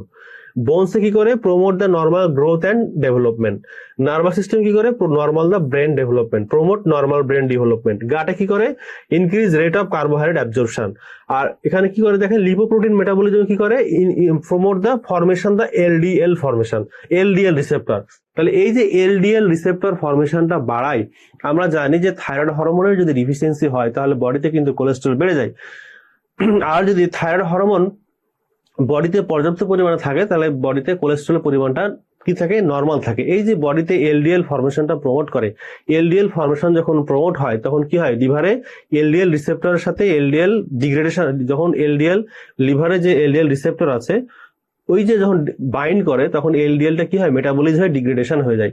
তাহলে এলডিএল ফরমেশন মেইনলি হাইপোথাইরয়েডিজমে, কিন্তু এলডিএল যে রিসেপ্টর এটা কিন্তু কমে যায়, কমে যাওয়ার কারণে এলডিএলটা মেটাবলিজম হতে পারে না, অলরেডি এলডিএল বাড়ে, বডি কোলেস্টেরল বেড়ে যায়। আর বডিতে যদি থাইরয়েড হরমোন পর্যাপ্ত পরিমাণে থাকে, অ্যাডুকেট পরিমাণে থাকে, তাহলে কি হয়, এই এলডিএল রিসেপ্টরটা ফরমেশন হয়, আলটিমেটলি লিভারে গিয়ে এটা মেটাবলিজম হয়ে নিউট্রালাইজ হয়ে যায়। এই নিচের লাইনটা দেখেন, calorigenic action stimulated the oxygen consumption by the metabolically active tissue exception. এই পরীক্ষাতে কিন্তু গতবার পরীক্ষাতে কিন্তু আসছে এটা, testes, uterus, lymph node, spleen, anterior pituitary, increase metabolic rate. তার সাথে একটা পয়েন্ট যোগ করুন, সেটা হচ্ছে ফিটাল ব্রেন। এইগুলোতে হচ্ছে থাইরয়েড হরমোন অক্সিজেন কনজিউশন স্টিমুলেট করতে পারে না, আর বাদ বাকি বডির সব সেলগুলোতেই পারে। তাহলে এটা একটু ভালো করে মনে রাখতে হবে আপনাদের। তাহলে যোগ করে নেবেন কি, ফিটাল ব্রেন। আচ্ছা, এই একটা কোশ্চেন দেখেন 2023 জুলাই ডিপ্লোমাতে আসছে, যে organs those can perform their calorigenic functions in the absence of thyroxine আর। তাহলে এখানে দেখেন যে লিম্ফ নোড এবং ইউটেরাস এখানে কিন্তু অক্সিজেন কনজিউম করতে, ফিটাল ব্রেনে কি করে, অক্সিজেন কনজিউম করতে পারে না, বোনসে করতে পারে না, ইউটেরাসে করতে পারে না, কিন্তু লিম্ফ নোড বোনস এবং ওভারিতে এটা অক্সিজেন কনজিউম করতে পারে। লিম্ফ নোড, ফিটাল ব্রেন এবং ইউটেরাসে এটা অক্সিজেন কনজিউম করতে পারে না। কিন্তু কোশ্চেনে যদি অ্যাডাল্ট ব্রেন থাকে তখন আবার এটা ট্রু হবে। কোশ্চেনটা কিন্তু একটু ঘুরিয়ে দেওয়া, দেখেন কি বলছে, organs those can perform their calorogenic functions in absence of thyroxine, মানে থাইরক্সিন বাদে, মানে থাইরক্সিন ছাড়া বডির কোন কোন অর্গানগুলো অক্সিজেন কনজিউম করতে পারে। তার মানে আমরা এই যে এক্সেপশন যেগুলো আছে ওগুলোই হবে উত্তর। এখানে ফিটাল ব্রেন হবে না, এটা হবে অ্যাডাল্ট ব্রেন। তার মানে থাইরক্সিন আলটিমেটলি কি হবে, যে oxygen consumption of metabolic active tissue except, তাহলে থাইরক্সিন কিন্তু ফিটাল ব্রেন এটা হবে না, এটা হবে অ্যাডাল্ট ব্রেন। এটা একটু কেটে দেন, ঠিক করে নেন আর কি, অ্যাডাল্ট ব্রেন। কারণ ফিটাল ব্রেন যখন বাচ্চা মায়ের পেটে থাকে তখন কিন্তু এই থাইরয়েড হরমোন অক্সিজেনেশনে হেল্প করে, কিন্তু অ্যাডাল্ট ব্রেন হবে এখানে, ঠিক আছে। তাহলে stimulated oxygen consumption by metabolically active tissue exception testes, uterus, lymph node, spleen, anterior pituitary and adult brain, এগুলোতে অক্সিজেন কনজাম্পশনের জন্য থাইরক্সিনের কোনো ভূমিকা নেই, ঠিক আছে। তো দেখেন organs those can perform their calorigenic functions in the absence of thyroxine, তাহলে ফিটাল ব্রেন এটা ফলস হবে। যদি অ্যাডাল্ট ব্রেন থাকতো তাহলে না ট্রু হইতো। বোনস এটা হচ্ছে false, lymph node true, ovaries false, uterus true. তার মানে অ্যান্সার গুলো হবে এক্সেপশন। কোশ্চেনটাকে একটু ঘুরিয়ে করছে আর কি, এক্সেপশন গুলোই হবে অ্যান্সার এখানে। পেজ নাম্বার 36 দেখেন actions of thyroid hormone, infinity, infinity and infinity star. এটা হচ্ছে ইনফিনিটি স্টার টপিকস পড়া। তাহলে এতক্ষণ আমরা পড়লাম হচ্ছে থাইরয়েডের নর্মাল ফাংশন, এখন আমরা পড়বো হচ্ছে hypo function and hyper function. এখন দেখেন প্রথমে বলছি আমরা ক্যালোরিজেনিক ফাংশন, পেজ নাম্বার হচ্ছে 36, এখানে চলে আসেন আপনারা। হাইপারে কি হবে, সুইটিং হবে, increase body temperature, warm vasodilation হবে।